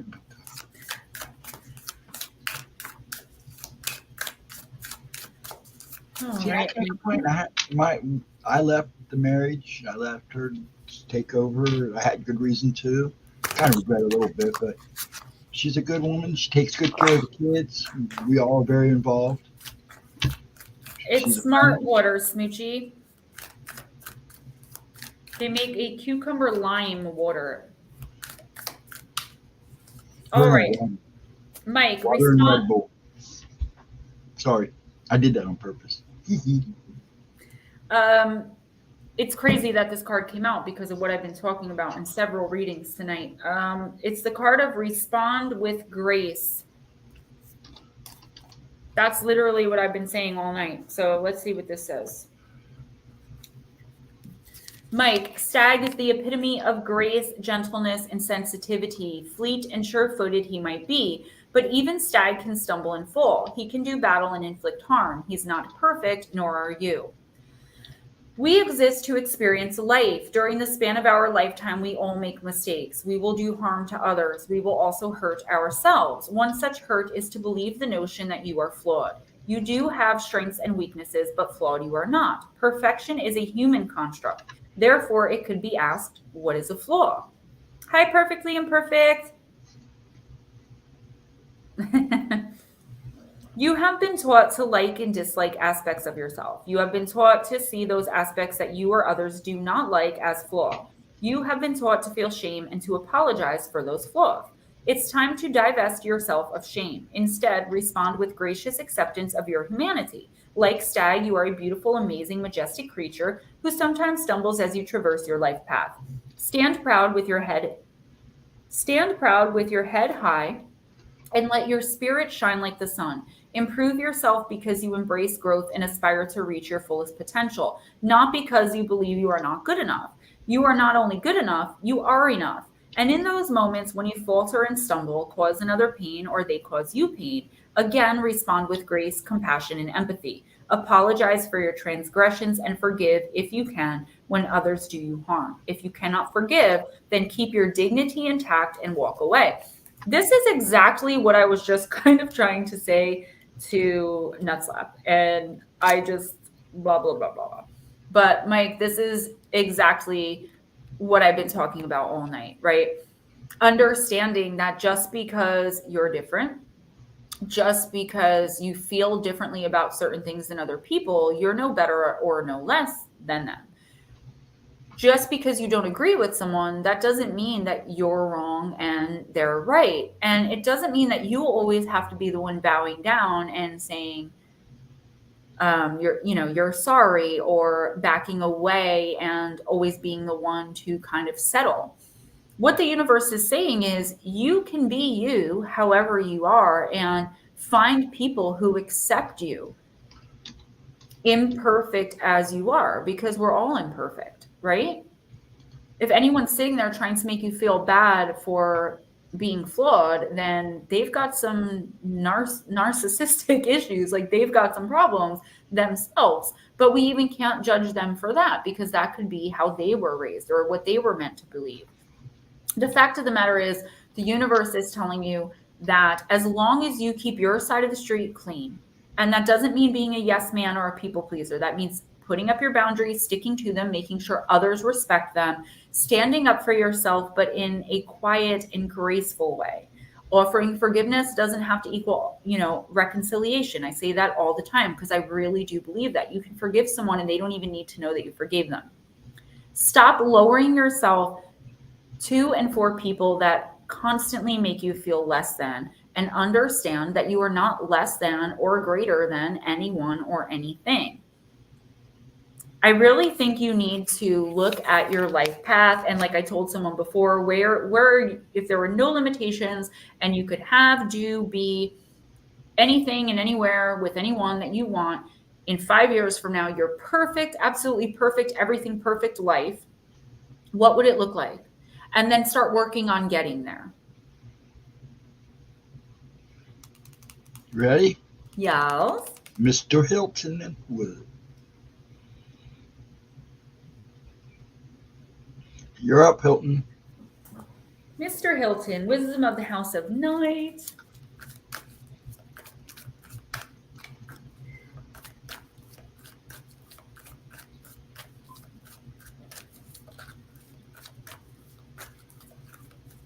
Trying to figure out who's here or not. I was only joking with you. I don't care when you interrupt me. You barely talk. I know you're joking, but we're good. I do it to aggravate you, too. When I raise that eyebrow, getting serious around here. Uh-oh. You're welcome, Mike. Does that mean I'm going back to the basement? Nah. I'll let you live another day. Gee. Everyone has at least one crazy. At least. Yeah, I looked relaxed. I am kind of relaxed for some reason. I'm in a good mood. Mike, you're welcome. And you should know that that's true. And all of you guys should know that that's true. The cat, all you have to do is come in and you're put on the list. That's why I asked if this was your first time here, because if it was, you wouldn't have had to wait so long, because when it's someone's first time, we bump them up. We do them a salad. But you're on the list. And then if you didn't want one and I called your name, you would just say pass or like, I don't know. And we're still pretty good on people, so you should get in with no problem. You'll definitely get in. Who was this? I'm sorry, Hilton. Yes. You got the card of strength. You could also be dealing with a Leo. There's big Leo energy here for sure. Sometimes life will present you with challenges that you think are too difficult to endure. Does it seem as if nothing goes your way and that everyone else appears to be having a good time? This has been my main complaint this whole month. Be strong, my dear. Drawing this symbol means that no matter what is happening in your life, you have the strength to endure all experiences. Thank you, Mike. Like an ancient oak whose trunk cannot be uprooted by the mightiest storm, you will know a strength that comes from within. You will win this game of life. You have the strength to face any situation right now. So there's either something you're going through or something coming in where you could be second guessing yourself, or like we talked to Shauna about earlier and several others, you could be just feeling so frustrated and overwhelmed because this year was like such a poop show, like feeling like just like I can't take anymore. Like I'm at my limit. How many other people are going to screw me over? How many other things are going to go wrong for me? Like I don't even want to try anymore. And if you're not feeling that way, good for you. But I feel like it's coming in if you're not careful, Hilton. What this is saying, what this card is saying, and what the universe is saying through it is that you do, and we all do, have the strength to endure anything if we look at it from the right perspective. What do I keep telling myself? The universe has a plan that I do not understand. And it's hard to stay in that mindset. And I have to constantly tell myself, and other people have to constantly reassure me of it, that I am strong enough to get through this too. And that's what the universe is telling you. No matter what happens from now to the end of the year, I'd say in the next week or two, it could be something you're already going through, but there is definitely something majorly disruptive coming in for you, whether it be the ending of a long-term relationship, losing a job, like something definitely that looks very negative. Something that feels, okay, skin cancer removal surgery. So feels maybe overwhelming, or maybe like a why me type feeling, whatever negativity or negative energy you're putting towards whatever this is, the universe is saying, stay strong because your strength is going to be rewarded.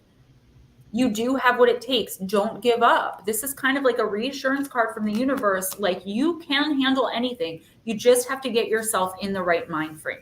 I wanted to show you that.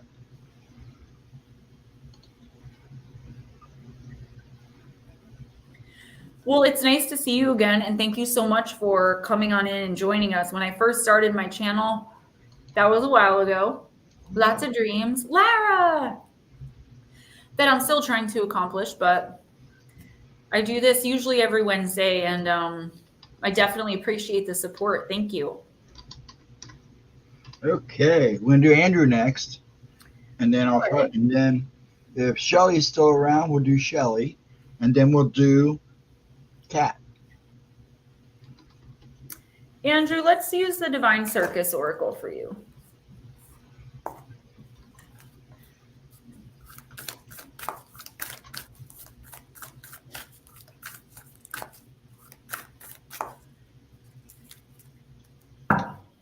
This chat has become an extended family for sure. There you go. So there's definitely Leo energy, a Leo giving you strength then, which is a lot better than a Leo taking your strength. All right, Andrew, let's see what we got for you, honey. Sacred Fool, card number 28.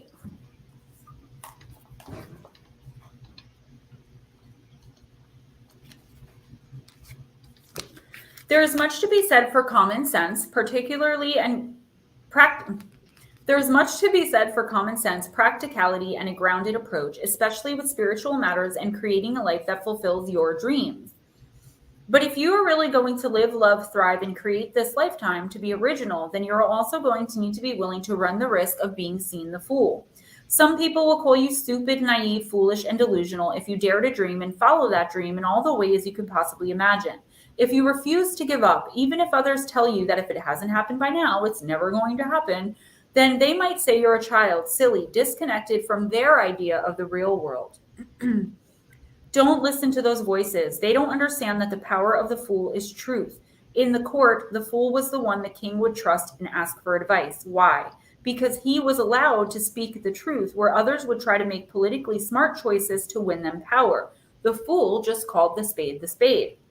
When the fool in you speaks, it's to tell you something true. It might seem inconvenient, frightening, or exciting. It might turn your world upside down or inspire you with greater happiness and faith.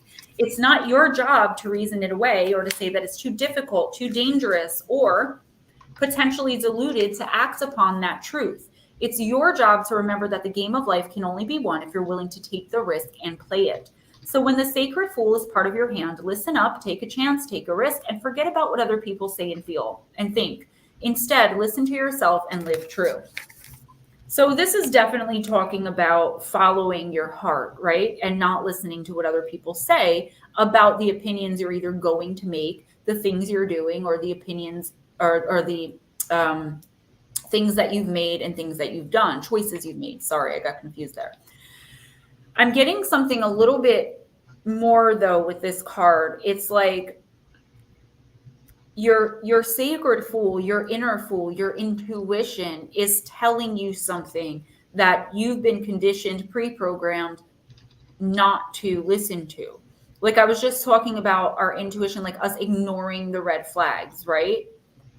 I feel like it's something like that. And one of my favorite sayings is sometimes you have to play the fool to fool the fool that thinks he's fooling you or they're fooling you. And I feel like it's one of those situations. Like, you know that someone's plotting behind your back, talking behind your back, trying to steal your job, trying to steal your girl, like whatever.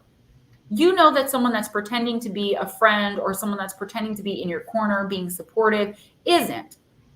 And that's all you really need to know. But don't sit back and try to convince yourself that your intuition is wrong. And I feel like that's the main point of this. Andrew, especially this week, the next week, going forward, we should never be doing it, but we're all guilty of it. Do not ignore red flags.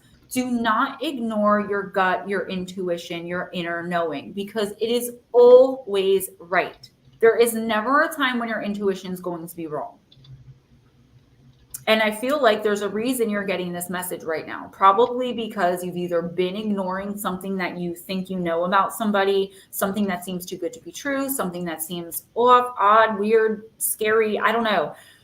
But it's going to be detrimental to you if you put whatever this is on the shelf. So just say you just started dating this woman that you met online and she seems amazing, but there's just something inside you that like makes you uncomfortable when you're around her, despite how attractive she is. And maybe she has, you know, her stuff together and, you know, she just seems wonderful on paper and she's pretty to look at, but there's something telling you there's something wrong here.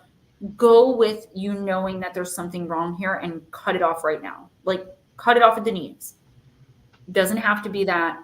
Could be work related, could be anything. But Andrew, please listen to your gut. Listen to your inner fool, all right? Do not be talked out of knowing something that you definitely know. And you know it. Okay, we're going to go ahead and do the cat and then Shelly.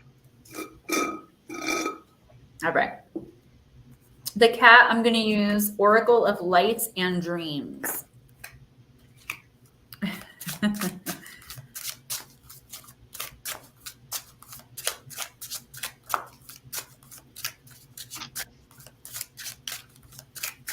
I don't know. I'm a Pisces sun and I've always made the rules, except when I was dealing with someone with a ton of Leo in their chart. That was the only time I felt small, incapable, and unworthy.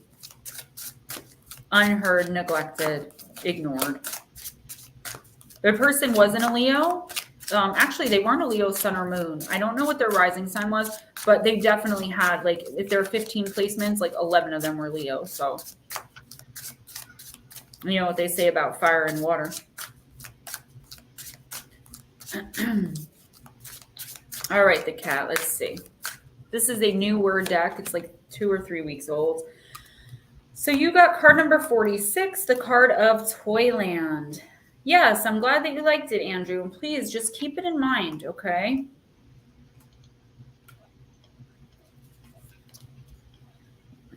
Take time to play. Imagination, creativity, joy, and spontaneity. This card represents play and the imaginative and creative forces that are engaged when we participate in playful activities. There are few things in life that are more joyous and beneficial than the pure fun of play. Games and recreation are essential in childhood development. They provide children with the opportunity to use their creativity and develop their imagination and physical, cognitive, and emotional strength. While play is often viewed as a childhood activity, there is ample proof that it is highly beneficial to people of all ages. Engaging in playful activities with friends, a partner, a coworker, or pet is a great way to improve your imagination, creativity, problem-solving abilities, and physical and emotional health. Whether it's kicking a ball in the park, sharing a joke, playing fetch with a dog, or countless other activities, play is something that we should all make time for. The great joy of play, fantasy, and imagination is that for a time we are utterly spontaneous, free to imagine anything. In such a state of pure being, no thought is unthinkable, nothing is unimaginable. So yes, I'm feeling like you should take time out to play or to have some fun. But another thing I'm getting from this card, the cat, that's coming in pretty strongly is seeing things from a different perspective. So you may have been taught or programmed, or you may have learned to deal with certain situations certain ways, and that's it. And this card is calling you for the next week or two to think outside of the box when it comes to something you may be struggling with, an idea that you're trying to go forward with, that you're trying to turn into reality, a dream you may be trying to achieve. There's something that you may get stuck on in the next week or two, and the universe is like, just take a time out and think about it, like see it in a different light. Look at something from a new and different perspective, and definitely get out there and have some fun. Opportunities for fun that you may not always like, maybe like I'm a homebody. I'm basically a hermit. I don't like doing anything outside of the house. But when I'm with my 4-year-olds, I love to play, and I love to do things like that, to be creative and watch him play and think about what's going through his mind. And it's amazing. So even if that's not the way that you usually are, the universe wants you to get out and have some fun. I don't know what kind of opportunity is going to come in if you do get out and have some fun, but there could be something, like you could be out doing something you don't normally do, and like an idea hits you, or you meet somebody, some opportunity comes in. There's definitely something to be gained this week and next week by getting out there and just letting go and just having fun in a way that's uniquely you. What's fun for you may not be fun for everyone else, but that's being uniquely you. Okay. Oh, sorry about that. Shelley Montgomery. Is she still here? Yes, she is. Shelley, let's use Oracle of the Witch.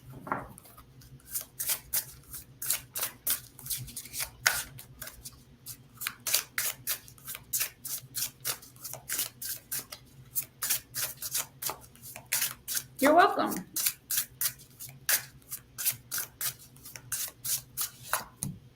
High Priestess, reversed. Card number 8. And I promise these cards are not all reversed. It's just how they're coming out. The card of Conduit, Shelley. Awaken the unknown and deep inner wisdom of the divine feminine. Liberating yourself from patriarchal control releases past commitments to hierarchical systems, outdated modes, and all that holds you back from reclaiming your true divinity. The role of the High Priestess is an expression of your true power and the desire to serve, and you are being called to step up and take the path of the divine feminine. In a moment of stillness, be open and receptive to the goddess who resides within, becoming aware of any fear of or resistance to walking and owning your own priestess path, and dissolving any obstacles or purposeful sabotage as you take steps towards becoming a radiant, kick-butt priestess. Trust in and seek the potency of your own power source from within through the magnetic energies embodiment of the goddess, for this is where she truly resides. She has never left you, and she inhabits the space where magic grows, and she is calling you to engage in deep and sacred spiritual work that heals and empowers not only yourself, but the world around you.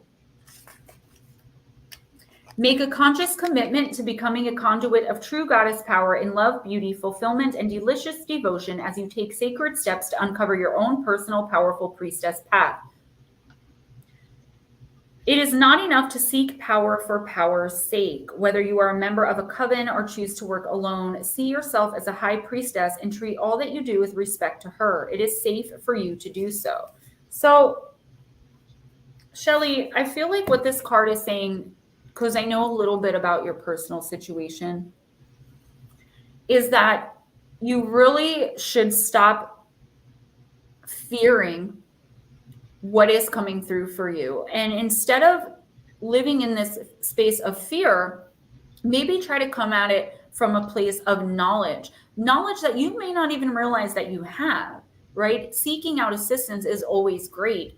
But if that's hard for you to do, because maybe you can't put into words sometimes what you're trying to say or what you're asking for, try to look at least some of the things that are coming through with your abilities specifically as something that you already know. Because the fact of the matter is, whether you know it or not, you do know and you are capable of doing all the things needed to be done to, build that sacred space within you, make spirit and any other entities, energies, whatever they may be, respect your spiritual boundaries, right?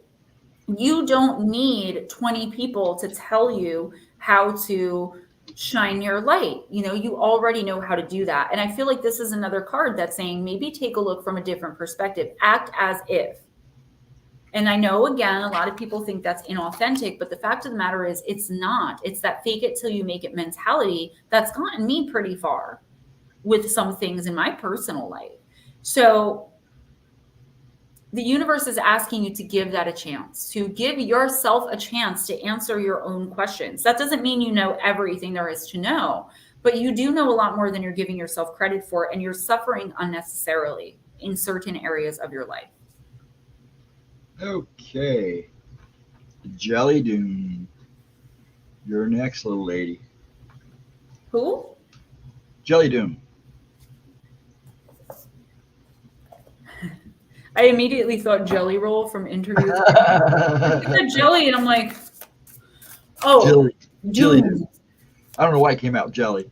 Maybe I'm thinking of Jelly too. I heard Doom, and then I was like, okay, I know who it is. So I'm using the White Light Oracle, Jilly, to give you some insight into what your spiritual path is, okay? I don't use these cards often in this stream because they are super spiritually deep and expressive, but I feel like you could definitely use that in your life right now. No, he said Jelly, so I was like, who's Jelly? I did. All right, Yuritsa, we got you. Don't worry. You're actually next, young lady, so stay right there. Go feed your doggy, and by the time we're done here, it'll be your turn, hun. She said, I know I'm next. All right, Jilly. Pearl of Shadow, card number 35.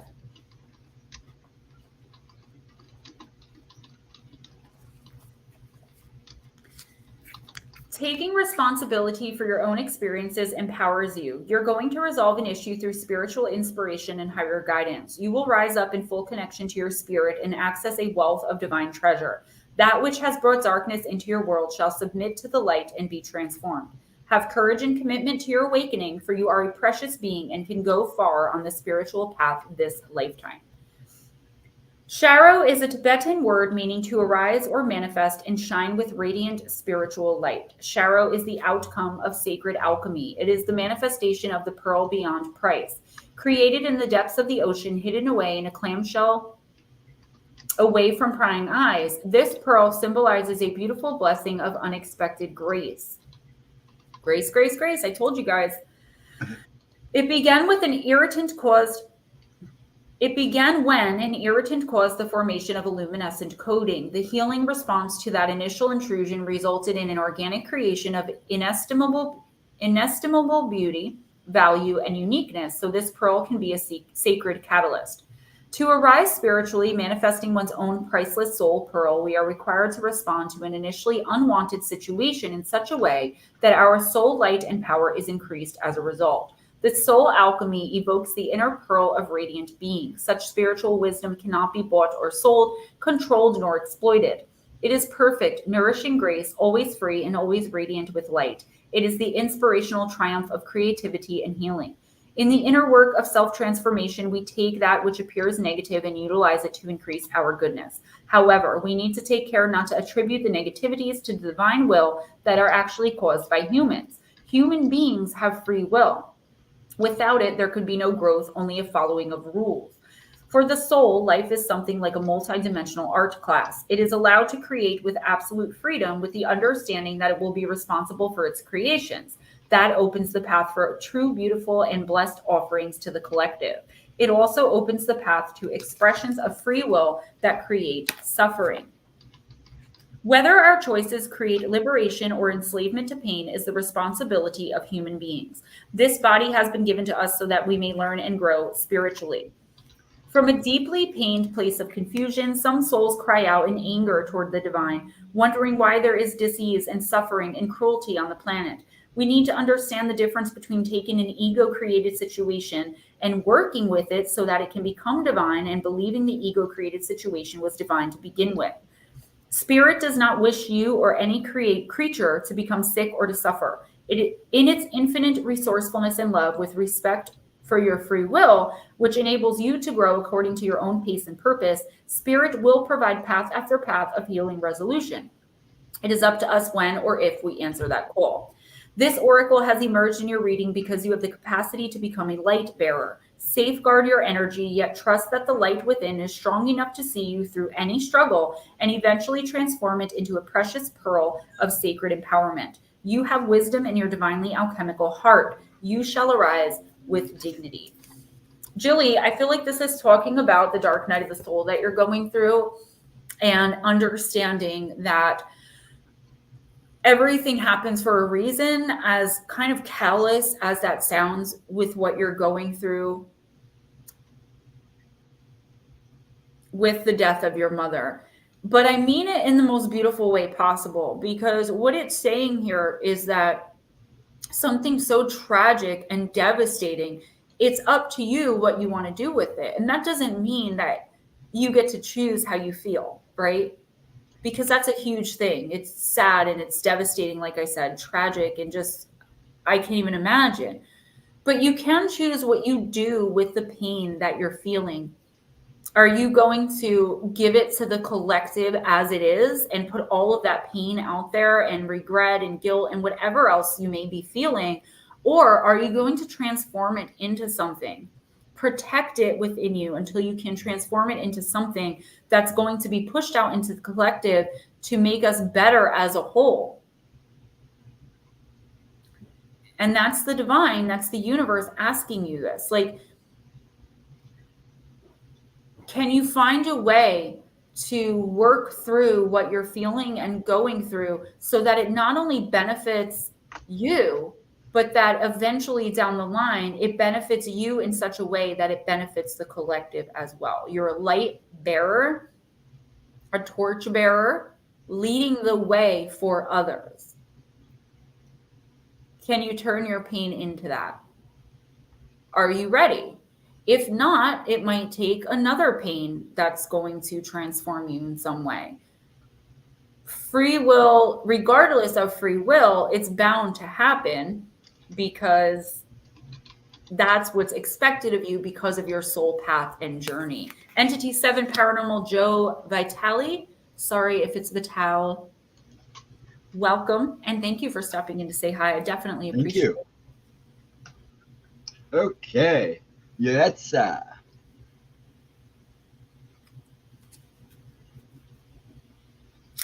Let's use Mythical Goddess.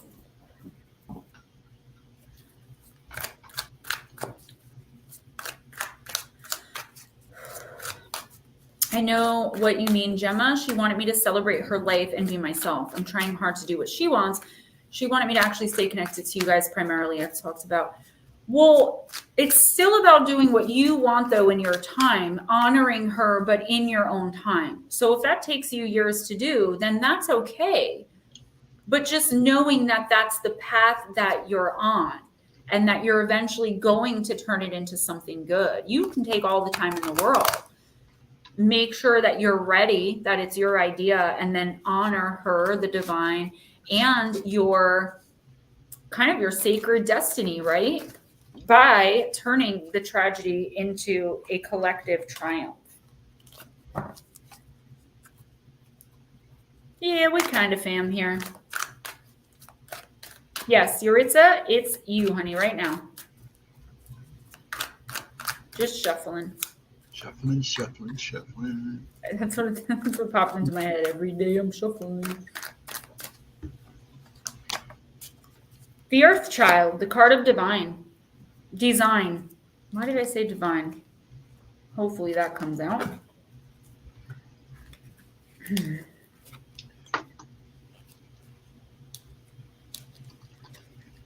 The child of Earth sits under the shade of a mother oak tree. She holds an acorn seed like that, like herself, carries the inherent design of the form to come. All possibilities lie within this child for the eventual creative birth of form and the spiritual rebirth of humankind. Pure potential, the template of perfection, dwells within her being. This earth child is a reminder of the perfect design that is within you. Yuritsa, let your emotions and thoughts hold the highest frequency of who you are, letting your very DNA shift to release old patterns and vibrate with your original blueprint of creation. See through the eyes of this beautiful child and know that all opportunities are present in each moment to create your life anew in alignment with the inherent design of your divine essence. This is another card of seeing things from a different perspective, of understanding that while you may feel like an acorn, you are at heart the mighty oak, strong, stable, unbreakable, unflappable. Really, it all depends on how you think you are. What energy are you putting out there to represent yourself? Is it the wounded? It could be so many different things. I could sit here and name like so many, but whatever you're feeling right now, I'm getting kind of feelings of, I want to say weakness, but I don't feel like it's like lack of physical strength, to be honest. I feel like you could be feeling like it's been coming up all night, desperate, hopeless, frustrated. How much more can I take? One thing after another, overwhelmed by life at this point. And the universe is saying you very well could be, but it's up to you if you continue to stay stuck in those feelings, or if you become and turn into who you really are, which is this mighty, amazing, unflappable, unshakable, strong oak that nobody is going to mess with. Whatever it is you're going through, it's up to you how you view it, what you put out into the world. Like if you're frustrated and angry, are you going to put frustration and anger back into the world, or are you going to turn it into something else, like I just said to Jilly, and push it back out into the universe so it benefits the collective? That way, 2023 can be our year instead of us sitting stagnant since 2020.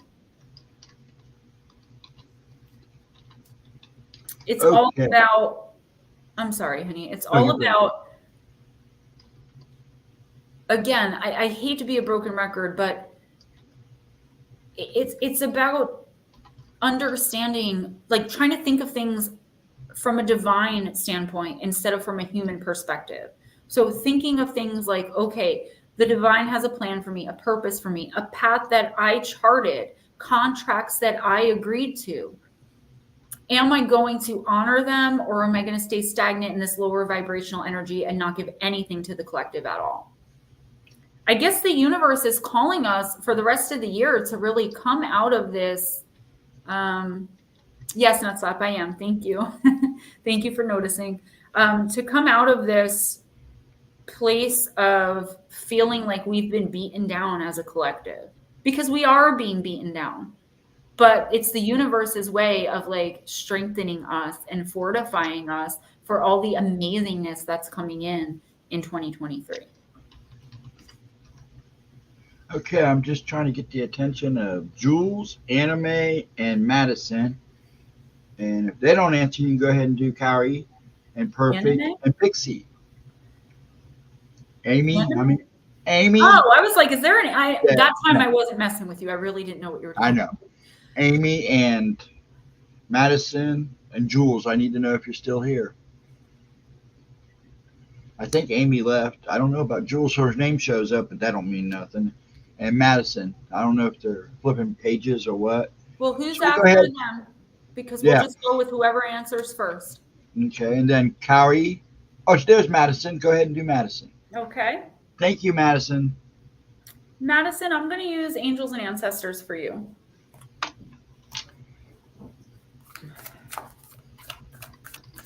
And Madison, I didn't forget about you. Right when I told you that I was going to do that for you, my life fell apart. Perfectly Imperfect is on the list, right? Yes, she is. Yeah, congratulations. I didn't even see that. All right. Miss Madison, you got the Medicine Mother. Honor your inner knowing.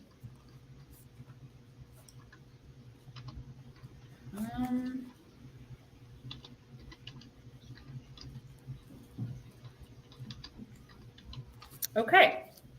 Madison, take action. Do what you know you need to do. Mother always knows best, they say, and it's true. We all know a maternal figure who's extremely intuitive and insightful, and this medicine mother has gone through many ups and downs. She has lived, loved, and lost. She knows what it's like to suffer and to want to give up. This is what I've been talking about all night. So the medicine of this card is that it's okay to make mistakes and get it wrong sometimes, and it's okay for things to come to an end. It's not the end of the world. It's just the end of one chapter and the beginning of something new. The medicine mother reminds you that even though you will have low lows, you aren't put here to suffer. You're here to be supported by and to support others. Let her give you the loving encouragement to take the next step forward. There is an old pattern rising up in you now, and it's time to deal with it and release it for good. Madison, you're being encouraged to love and respect yourself enough to take the steps you know you need to take to move closer to where you'd like to be. You already know the answers. You know what you need to do. You may have been using delaying tactics or holding back, but now you're being guided to take action. Action requires courage, but your angels and guides are bringing you the courage to move forward. Take just one step, and when you do, the next one will be presented to you. So I feel like this is a lot about not living in fear anymore. And I know that sometimes we can be so beaten down and have such traumatic things happen to us that we feel like we don't even want to life anymore. Like, it's just like, why would I leave my house? Because people hurt you. That's gone through my head this past month. Why would I ever let anyone in? Because it never works out. Like, things like that. Like, I say this because I want you guys to know that I do understand those feelings. They don't come up in me often, but they do come up in me, and a lot recently. So Madison, what this card is saying is, you know what you actually have to do. It's about understanding that you have the courage and strength within you to do it. I understand this is not coming from me. It's what's coming through. So what I'm getting is like, no more making excuses, no more living in fear, no more telling yourself that you can't, or that, you know, for whatever reason you're unable for A, B, and C. And what the universe is saying is, yes, you can. Here, your opportunity is going to present itself within the next week or two. And if you don't take the opportunity, you're just going to stay stuck where you are. The universe is encouraging you, but the universe will not force, encouraging you with an offer for you to make some things right and take the next step toward achieving your goals and getting to your best life, your contracted life, onto your soul journey. No more hiding in fear. Whatever you're afraid of, the universe is saying that time has passed. Now it's time to move forward with your goals, your hopes, your dreams, and making things right with who and however you can. Okay. Scary. That's a scary reading. What's up, Ralph and Cassie? I'm sorry, who's next? Okay, Jules didn't answer, so Carrie, you just did, right? No, that was Madison. Carrie didn't answer either, so go ahead and do perfect. All right. Hello, Ralph. How you doing? I'll write you in. We'll put you in there before Black Dragon.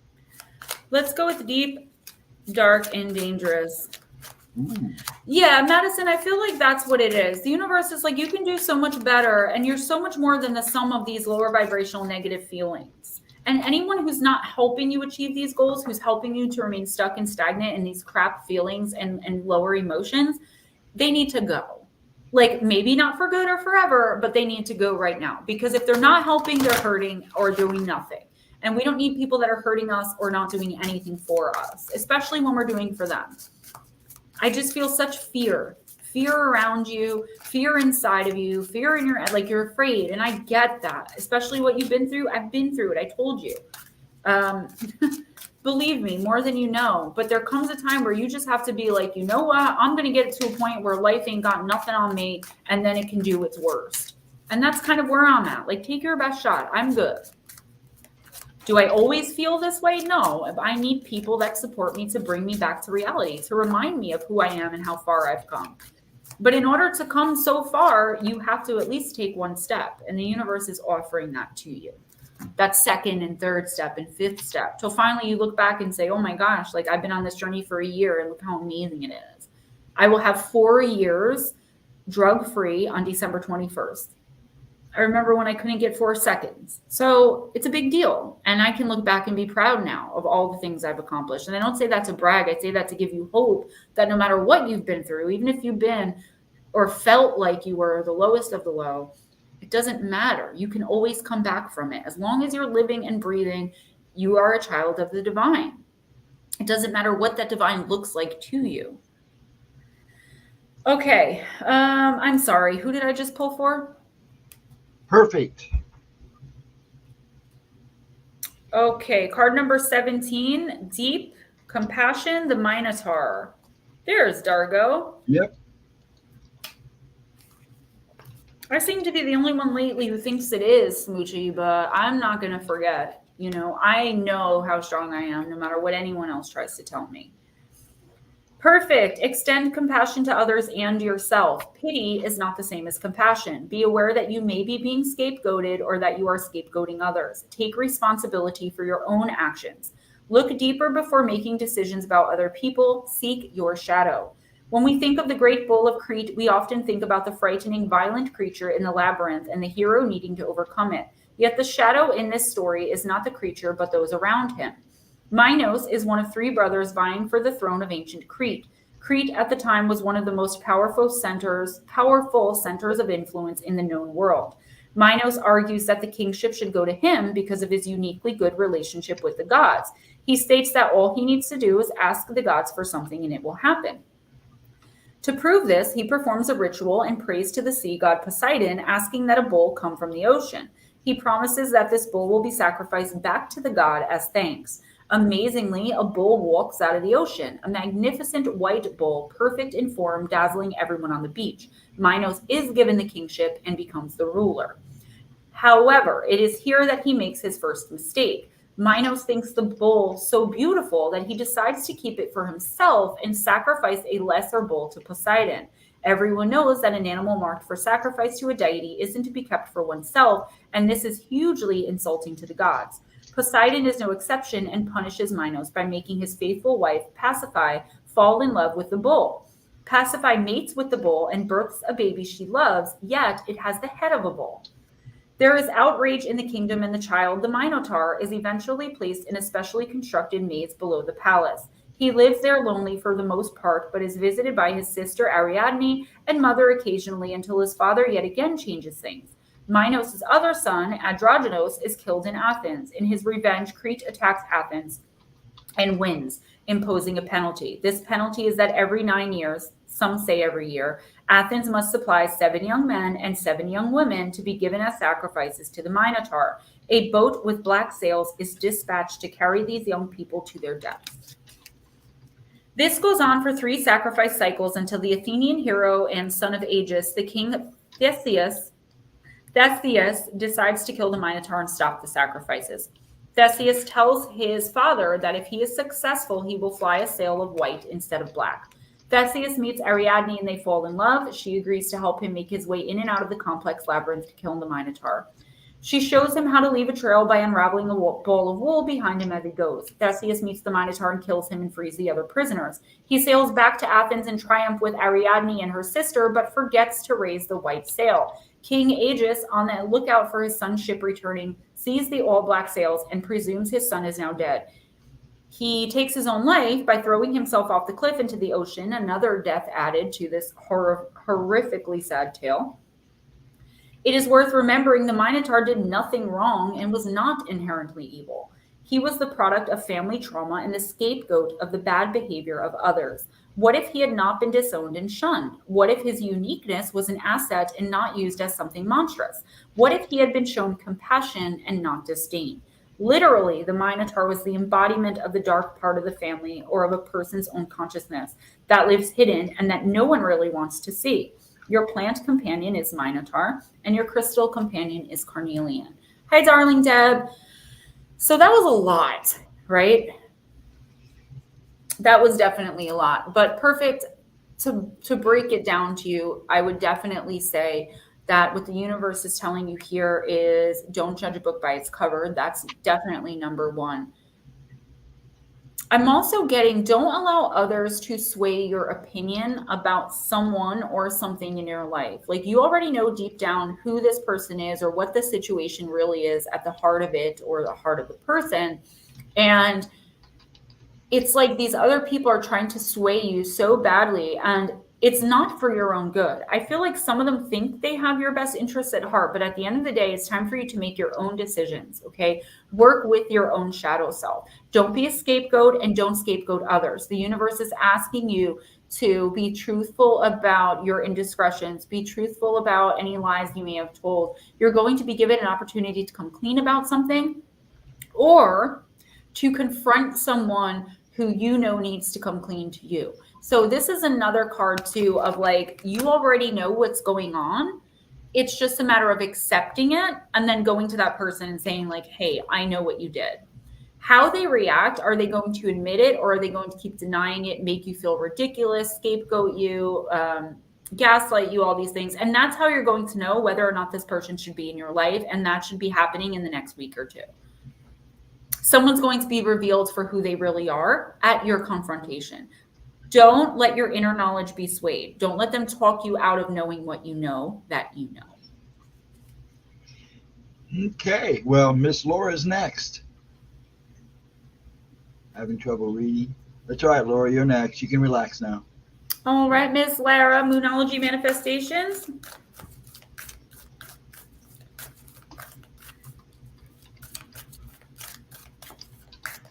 You sure do, Miss Smoochie.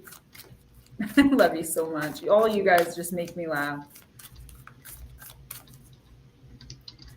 All right.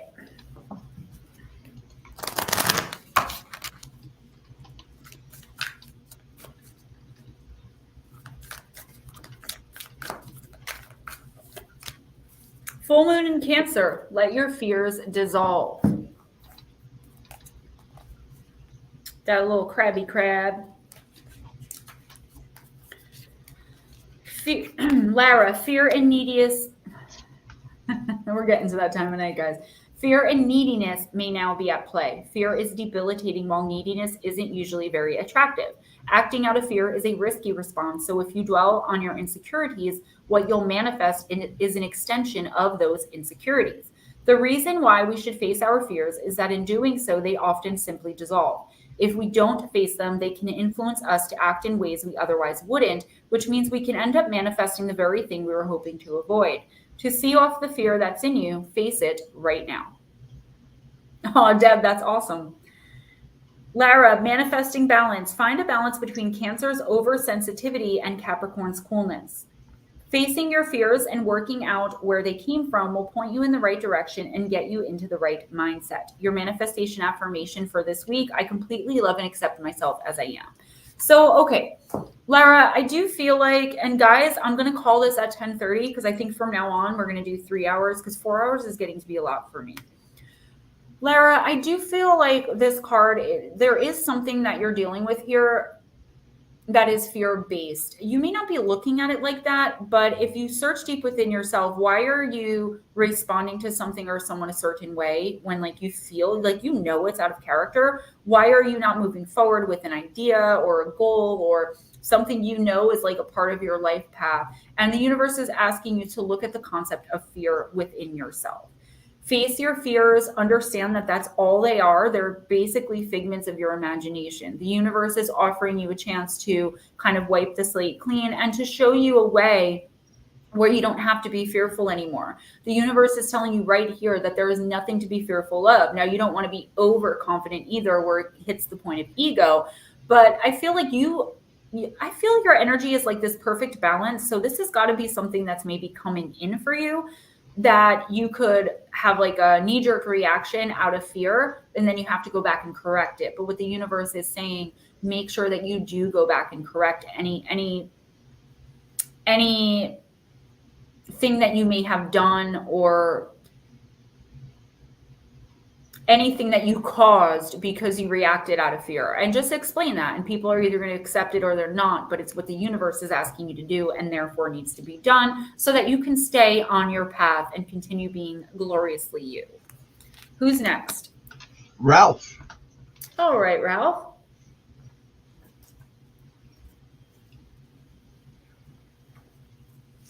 Let's do energy and spirit.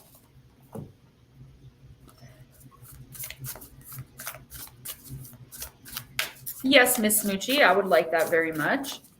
Listener Encounter 16 is coming now that I jumped back into work and finished the 3rd book. I do have to start the 4th or continue with it. I did start it, but I'm not very far in it. But I have extra time now, unfortunately, or fortunately. I have to look at it in a positive light. So fortunately, and yeah. So I'll be making that happen hopefully very soon. Ralph, we got Up from the Depths in the reverse, card number 6, Releasing Difficulty. Don't forget, guys, PayPal, Cash App, Super Chat, always appreciated. And thank you to everyone who donated tonight. Ralph, this card reverse brings a warning that a difficult passage may be on the horizon, or it may have begun already. Are you giving your power away to others? If so, it's time to muster up the courage to speak out and take action on your own behalf. You may be heading in an unwanted direction personally. Are you engaging in patterns of isolation or overindulgence? Even if you've been submerged in emotional darkness or fear, it's not too late to take control and reverse your direction. Consider all of your options and remember your soul's power. You have the ability to choose your own direction now. You may want to seek professional help, but you don't have to live this way anymore. You're not alone. Your spirit guides are willing to bring you their love, healing, and wisdom to every single step, choice, and experience you make and have. So definitely a hard, rough time coming in, or I kind of feel like you may be at the end of it, but like you don't see the way out. Thank you. Just end it with a bang. I appreciate it. I really, really do. I could definitely use it. Thank you. I feel like you don't see a way out of this, Ralph. But the universe saying it's quite simple. Stop only relying on yourself. And if you feel like you're in a situation where you can only rely on yourself, then maybe you should reevaluate your friendships, your relationships, the people you give your time, effort, energy, love, everything to. All right? Take a step back, look at the situation from a different perspective. What advice would you give your son or your brother or somebody that you really care about? What advice would you give them in this situation? And then get with the taking your own advice. If you don't know what I'm talking about, unfortunately, is something coming in. But I do feel like you do know what I'm talking about. It's the end of something, but you're not really sure which way to go. Dargo, let me read for you then before you go. Yeah, he is next. So, yeah, he was next anyways. Then Darling right. Deb. Dargo, we're going to do Wisdom of the House of Night.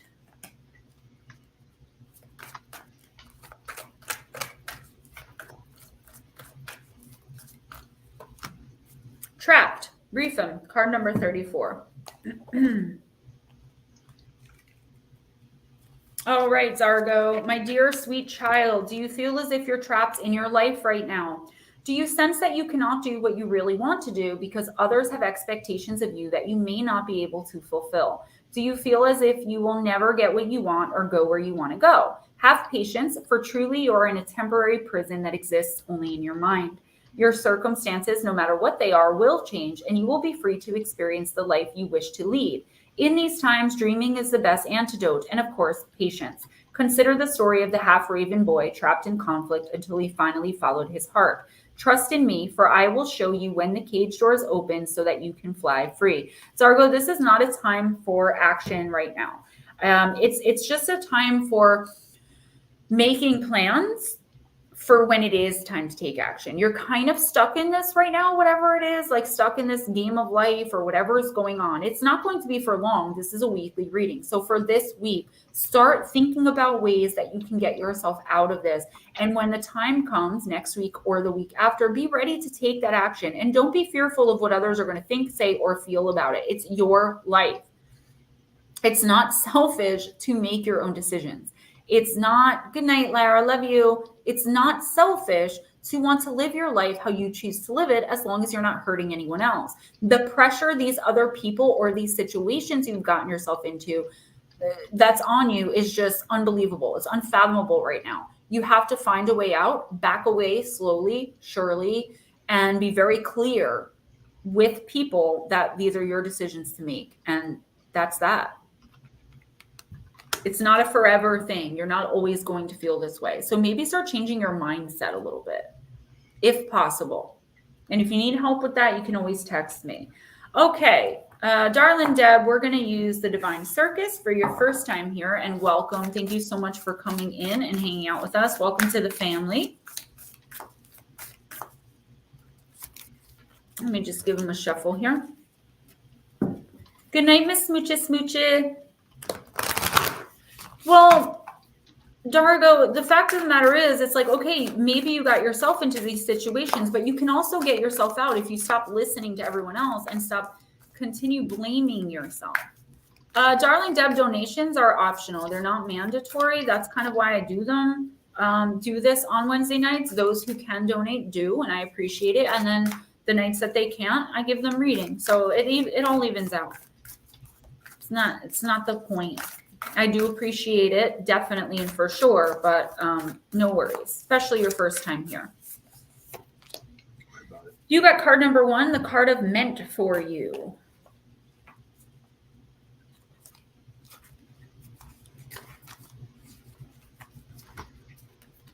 Deb, you voice your intent, setting in motion a natural creative process. What you want has been summoned forth and is now headed your way. Don't hesitate, refuse to receive, or pass this gift on to another. It's meant for you. Grab it. With this new opportunity is exactly what you've been waiting for, what you've been wanting to create, and what truly makes your heart sing. This is a great reading. What is rightfully yours is, or very soon will be, right in front of you. Caught up in a spiraling wave of new beginnings, it is the time to reach out and grab what is headed your way. Opportunity is the universe believing in you. Return the compliment by accepting what is being offered with open arms and a trusting heart. You'll be glad that you did. Don't worry if this opportunity seems to be leading you down a different path than what you expected. All paths lead us to where we need to be. Sometimes the universe just has a better idea of what will get us to our destination at the perfect time, and along the pathway that will be of most benefit to all. Trust what's happening. Accept that you deserve good things to happen to you, and don't be shy. Now is your time to step up, open your mouth and your arms, and say, thank you, I accept. So definitely, just like with a lot of other people, the ending of a cycle. This is something, I love you guys. This is something that, something that you've manifested, and I don't think you realize you've manifested. When this opportunity comes in this week or the week after, okay, so within the next 2 weeks, it's going to be shocking to you. I feel like you're going to be like, whoa, where did that come from? That's everything I've been asking for. It's something I always say about myself. I don't know if I'm so afraid of failure as I am of success, right? So whatever this is could seem too good to be true. You could be looking at like, what's the catch? Where are the strings? You know, X, Y, and Z. And the universe is saying there is none of that. This really is just a gift to put you back on the right path because you've been working so hard, because you've been manifesting, or simply because it's something the universe is choosing to give you. So please keep your eyes open for something or someone coming in that can completely change one aspect of your life or your life in general. For instance, for the past year, you've been trying to get a promotion at work. Well, it's not going to come in any way that you expect. So it's not going to come in the form of a promotion, but it could come in the offer of another job altogether, like on the other side of the country. The universe is saying, take the leap of faith, take the risk, show the universe that you trust in it, that you trust in your own powers and manifestation, and you'll be rewarded even more. If you do not jump on this opportunity, you don't know when it's going to come back around. You're going to show the universe that you don't have trust, you don't have faith, and you're going to be thrown kind of backwards a little bit so that you can learn the lessons that are going to lead you to trust in the universe. And that's going to take a really long time. So it's better to just accept the blessings that are given to us without always having a suspicious eye. Yeah, that's probably the most positive reading of the night for sure. Who's next? Last but least, Black Dragon. Yes, and thank you so much. I definitely appreciate when you guys purchase the books too. And I'm hoping so soon I will be able to start making merchandise again. But because I make merchandise from my home and drop ship, it's very hard when I don't have access to the stuff. So I'm sorry, who is it? Black Dragon? Black Dragon is the last one. Oh, we're last. All right. Yeah. All right, Black Dragon. I'm going to do Wisdom of the House of Night again. This deck is calling to me tonight. I all of a sudden got really lightheaded. Remember how I said spirits on point tonight? It's just like it was sucking on you big time. Yeah, it sucked me dry tonight. I think I'm going to start going until like 10:30, 10:45. I got to really think about that. Only because I don't want to be like so overtired here. Oh, wow. Black Dragon, letting go. And card number 22, and I immediately see butterflies, which always symbolize in tarot and oracle freedom. Lookum spookum, hi. This symbol comes to you to remind you that freedom is important to everyone. If you love something, set it free. Don't hold on too tight lest you chase it away. You have the freedom at this time to choose whatever you want. Let others do the same. You will eventually be happy you did. Miracles come when you let go and allow the magic to happen of its own accord. So holding on too tightly to either something, someone, and it could actually be an idea. Okay, you could be like so focused on something happening this way, right? That when the universe offers you freedom from something in a totally different way, but it's going to end up the same exactly as everything you've ever wanted or exactly what you were looking for, you're not going to see it because you're expecting it to happen A, B, and C, and the universe is offering you D, A, and G. It all leads to Z, if that makes sense, but it's like you're being so laser focused on doing things like this. When the universe is like, okay, we're going to give you this freedom. We're going to give you what you're asking for, but you have to, again, have faith and really look for it. Also, so it's like, don't hold on too tight to those ideas. If this has to do with a person or a relationship, what's up, ufologists? A person or a relationship is saying like it may be time to, like that old adage, if you love something, set it free. If it comes back to you, this could have to do with a person you're close to, a job or whatever. Not holding on too tightly to anything right now, because literally anything is possible for you in the next 2 weeks, in the coming months, up to like the end of the year. I feel like the universe is offering you a lot of opportunity for growth, for freedom. But you have to be willing to accept that that's what it is. It's almost it's a little bit the same as the last card I pulled for Deb. I see 2 new people. You're on mute. Let's get them done. Okay, if you want to go ahead and do Nuke Spookum, I can talk. And ufologist. Ufologist. All right, Lookum Spookum, we're using the Seeker Oracle. Guys, don't forget half price remotes. So you email me your name and birth date. And PayPal or Cash App me $20 instead of my usual $40, and I will send you a personal reading for December. I also have books, Missing the Fae Theory and Encounters with Evil, 101 True and Terrifying Tales, or Stories actually. That was written by me with the forward from Steve Stockton. I have copies if you want them signed. Also email me, GemmaJadeParanormal@gmail.com. Don't forget the Paraflix streaming network. So it's Paranormal Netflix, Para, PARAFLIXX. On the show, Disembodied Voices with Kelly Renee Schultz, Season 3, Episode 6, a 2-hour and like 16-minute episode. Yours truly talking about everything spiritual, paranormal, supernatural, extraterrestrial. I was really proud of it. It was a good interview. I liked the conversation. It's $3.99 a month, but they give you a week free trial. So if you remember to cancel before the week's up, you don't have to pay the $3.99. But I would love for you guys to check it out and let me know what you think. Lookum Spookum. Being connected matters. We humans are not meant to exist in isolation for an extended period of time. Isolation can lead to loneliness, depression, increased anxiety, while the resulting emotional and psychological stress can weaken our immune system, making us more vulnerable to illness and reduce our ability to heal from injury. This card is called Connection is Necessary. Sorry. Elephant asks, oh, I guess it is an elephant.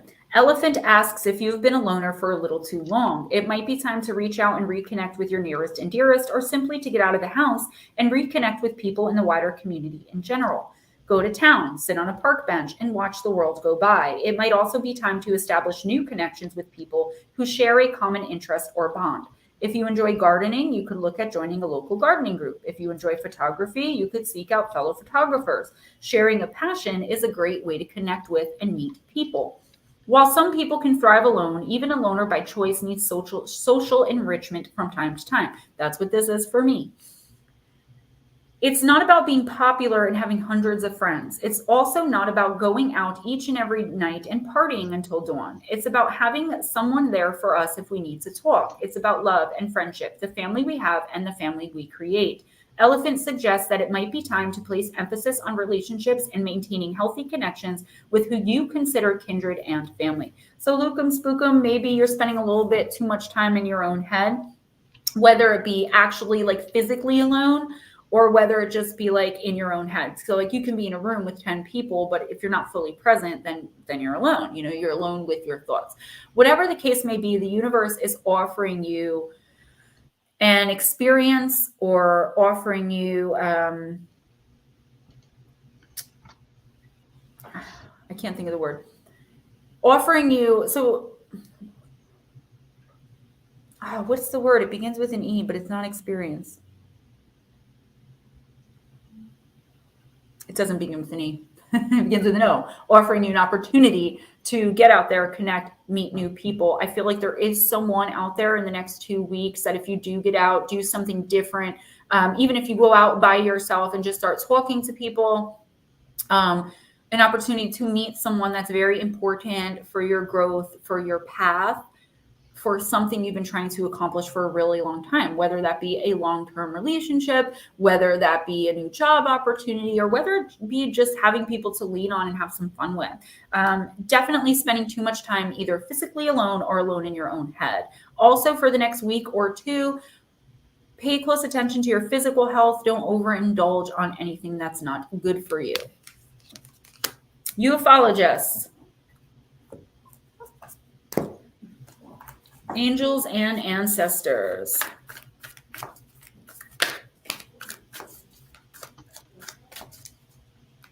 Yo. Very cool, Gemma. I hope so. That's what they say. Lookum said. I hope so too. Yo. Yo. All right. This is the last one. Yep, that's the last one.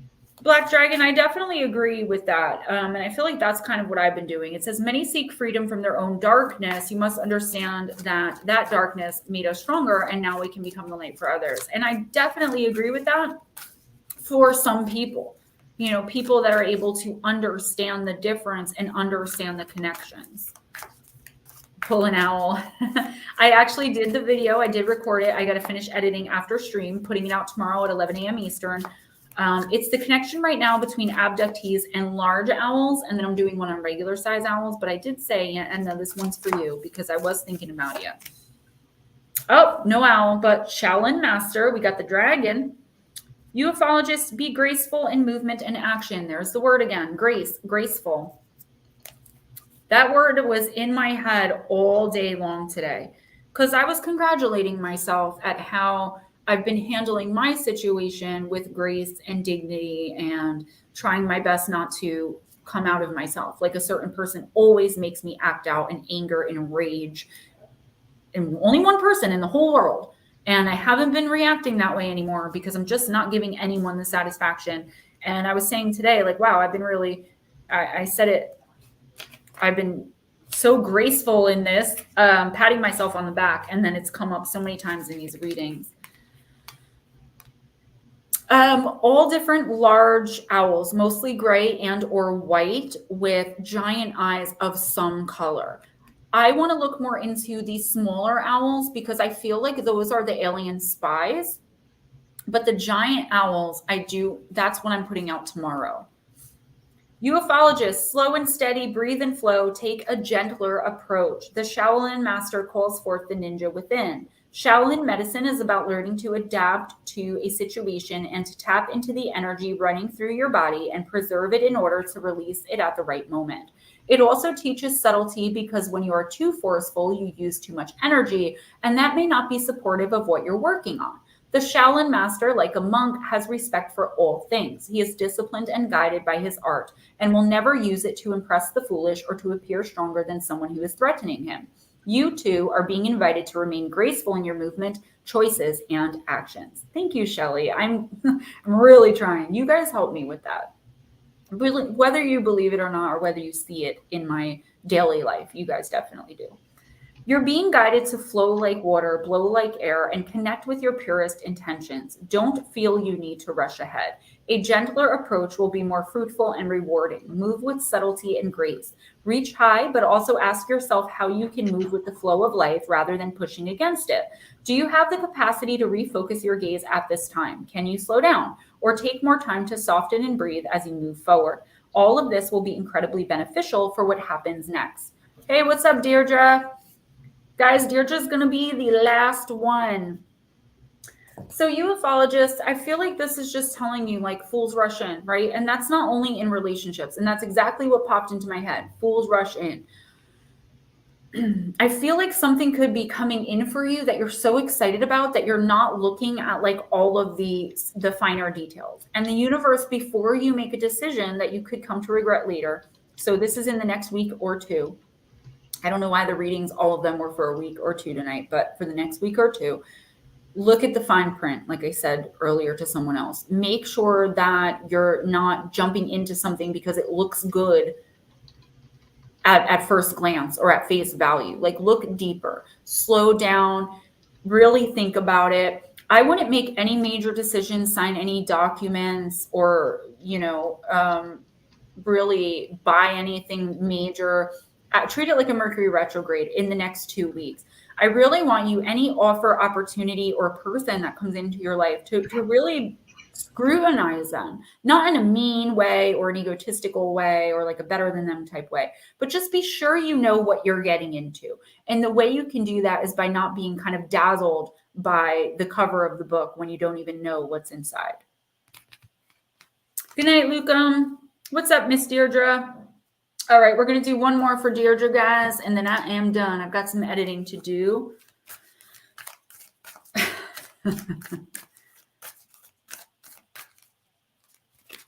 Well, it's up to you if you want to rush in, but the universe is saying it's probably not going to end well whenever it does end. Deirdre, first quarter moon in Pisces. Honor your feelings.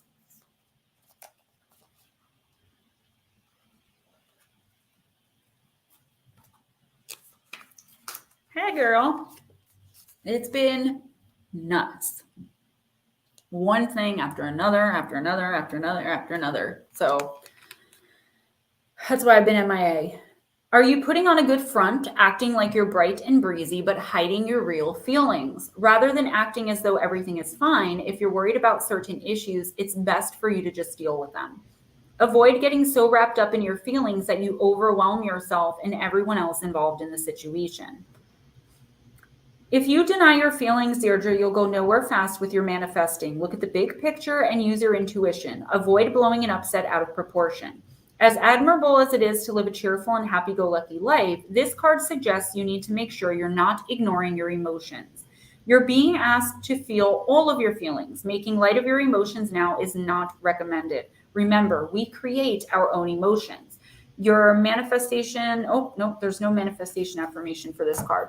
So, Deirdre, what this is saying is, if there are people in your life, or if you're surrounding yourself with people who you feel like you need to be in a good mood all the time when you're around them, maybe you should reevaluate the relationships, friendships in your life right now. Because I do feel like you're dealing with something really deep that you're kind of not letting anyone in. As a Sagittarius sun, I understand why you do that. I'm a Pisces sun, but I know you're a Sagittarius sun, and I get why you would do that. You know, you don't want people like pitying you, feeling bad for you. You want to be the one to cheer others up. But the fact of the matter is, in any good friendship or relationship in general, it's reciprocity. It's equal give and take. And that's for friendships too. So if you feel like you might be burdening someone or bringing someone down, I know. And that's exactly what popped into my head when I pulled this card for you. If you feel like it's going to burden someone, bring someone down, or be a problem if you talk about this with someone who you consider a friend or a loved one, you need to reevaluate that situation, not your emotions, not your feelings, okay? It's time to start talking about it. It doesn't mean you have to tell everyone in the world what's going on or everyone you meet, but you should have a close few. And if you're still not comfortable there, it's time to go to a professional, because this is not something you should be suppressing, holding in, or putting on a happy face for. It's not a happy thing. It's something that's traumatic and that you're either working through with yourself, with your guides, with your friends and family who support you. And if you don't feel you can do that, again, reevaluate those friends and family and go to a professional. The universe is telling you this, you should probably do it, because that's why it came up. It's dangerous to do what you're doing right now. Yeah, guys, I love you all so much. I know you don't want to talk about it, but what the universe is saying here is like, you really, really need to, or it's going to end up building up and becoming like a thing. Then it's going to start affecting you all over again, and you're giving your power away, you know? So suppressing it for any reason, even if you feel like you don't want to talk about it, that doesn't mean you have to run out tomorrow and start talking about it. But it does mean that soon you should, because otherwise it's going to get to the point where now this person, once again, has power and control over you and is affecting you.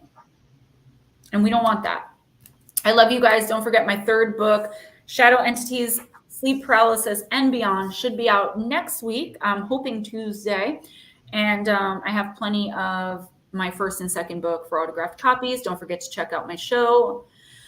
The show I did, season 3, episode 6 on disembodied voices on the Paraflix network. They are giving a week free trial. After that, it's $3.99 a month. So either cancel or keep it. It's Disembodied Voices with Dr. Kelly Renee Schutz. I did 2 hours and some odd minutes. It was amazing. I was proud of it. What else am I working on? Just keep checking out the channel, keep sharing. I'm going to try to do some more Oracle on the channel for you guys. Personals half price at $20 to PayPal or Cash App. Email me, GemmaJadeParanormal@gmail.com with anything else. If you want a face-to-face, if you want a love reading. And don't forget donations, Cash App, PayPal. And thank you so much to everyone who donated, to everyone who came in, spent some time, hung out. And I love you guys, and I'll see you next week. And I'll see you tomorrow at 11 a.m. Eastern with the connection between owls and abductees. Night. Good night, all.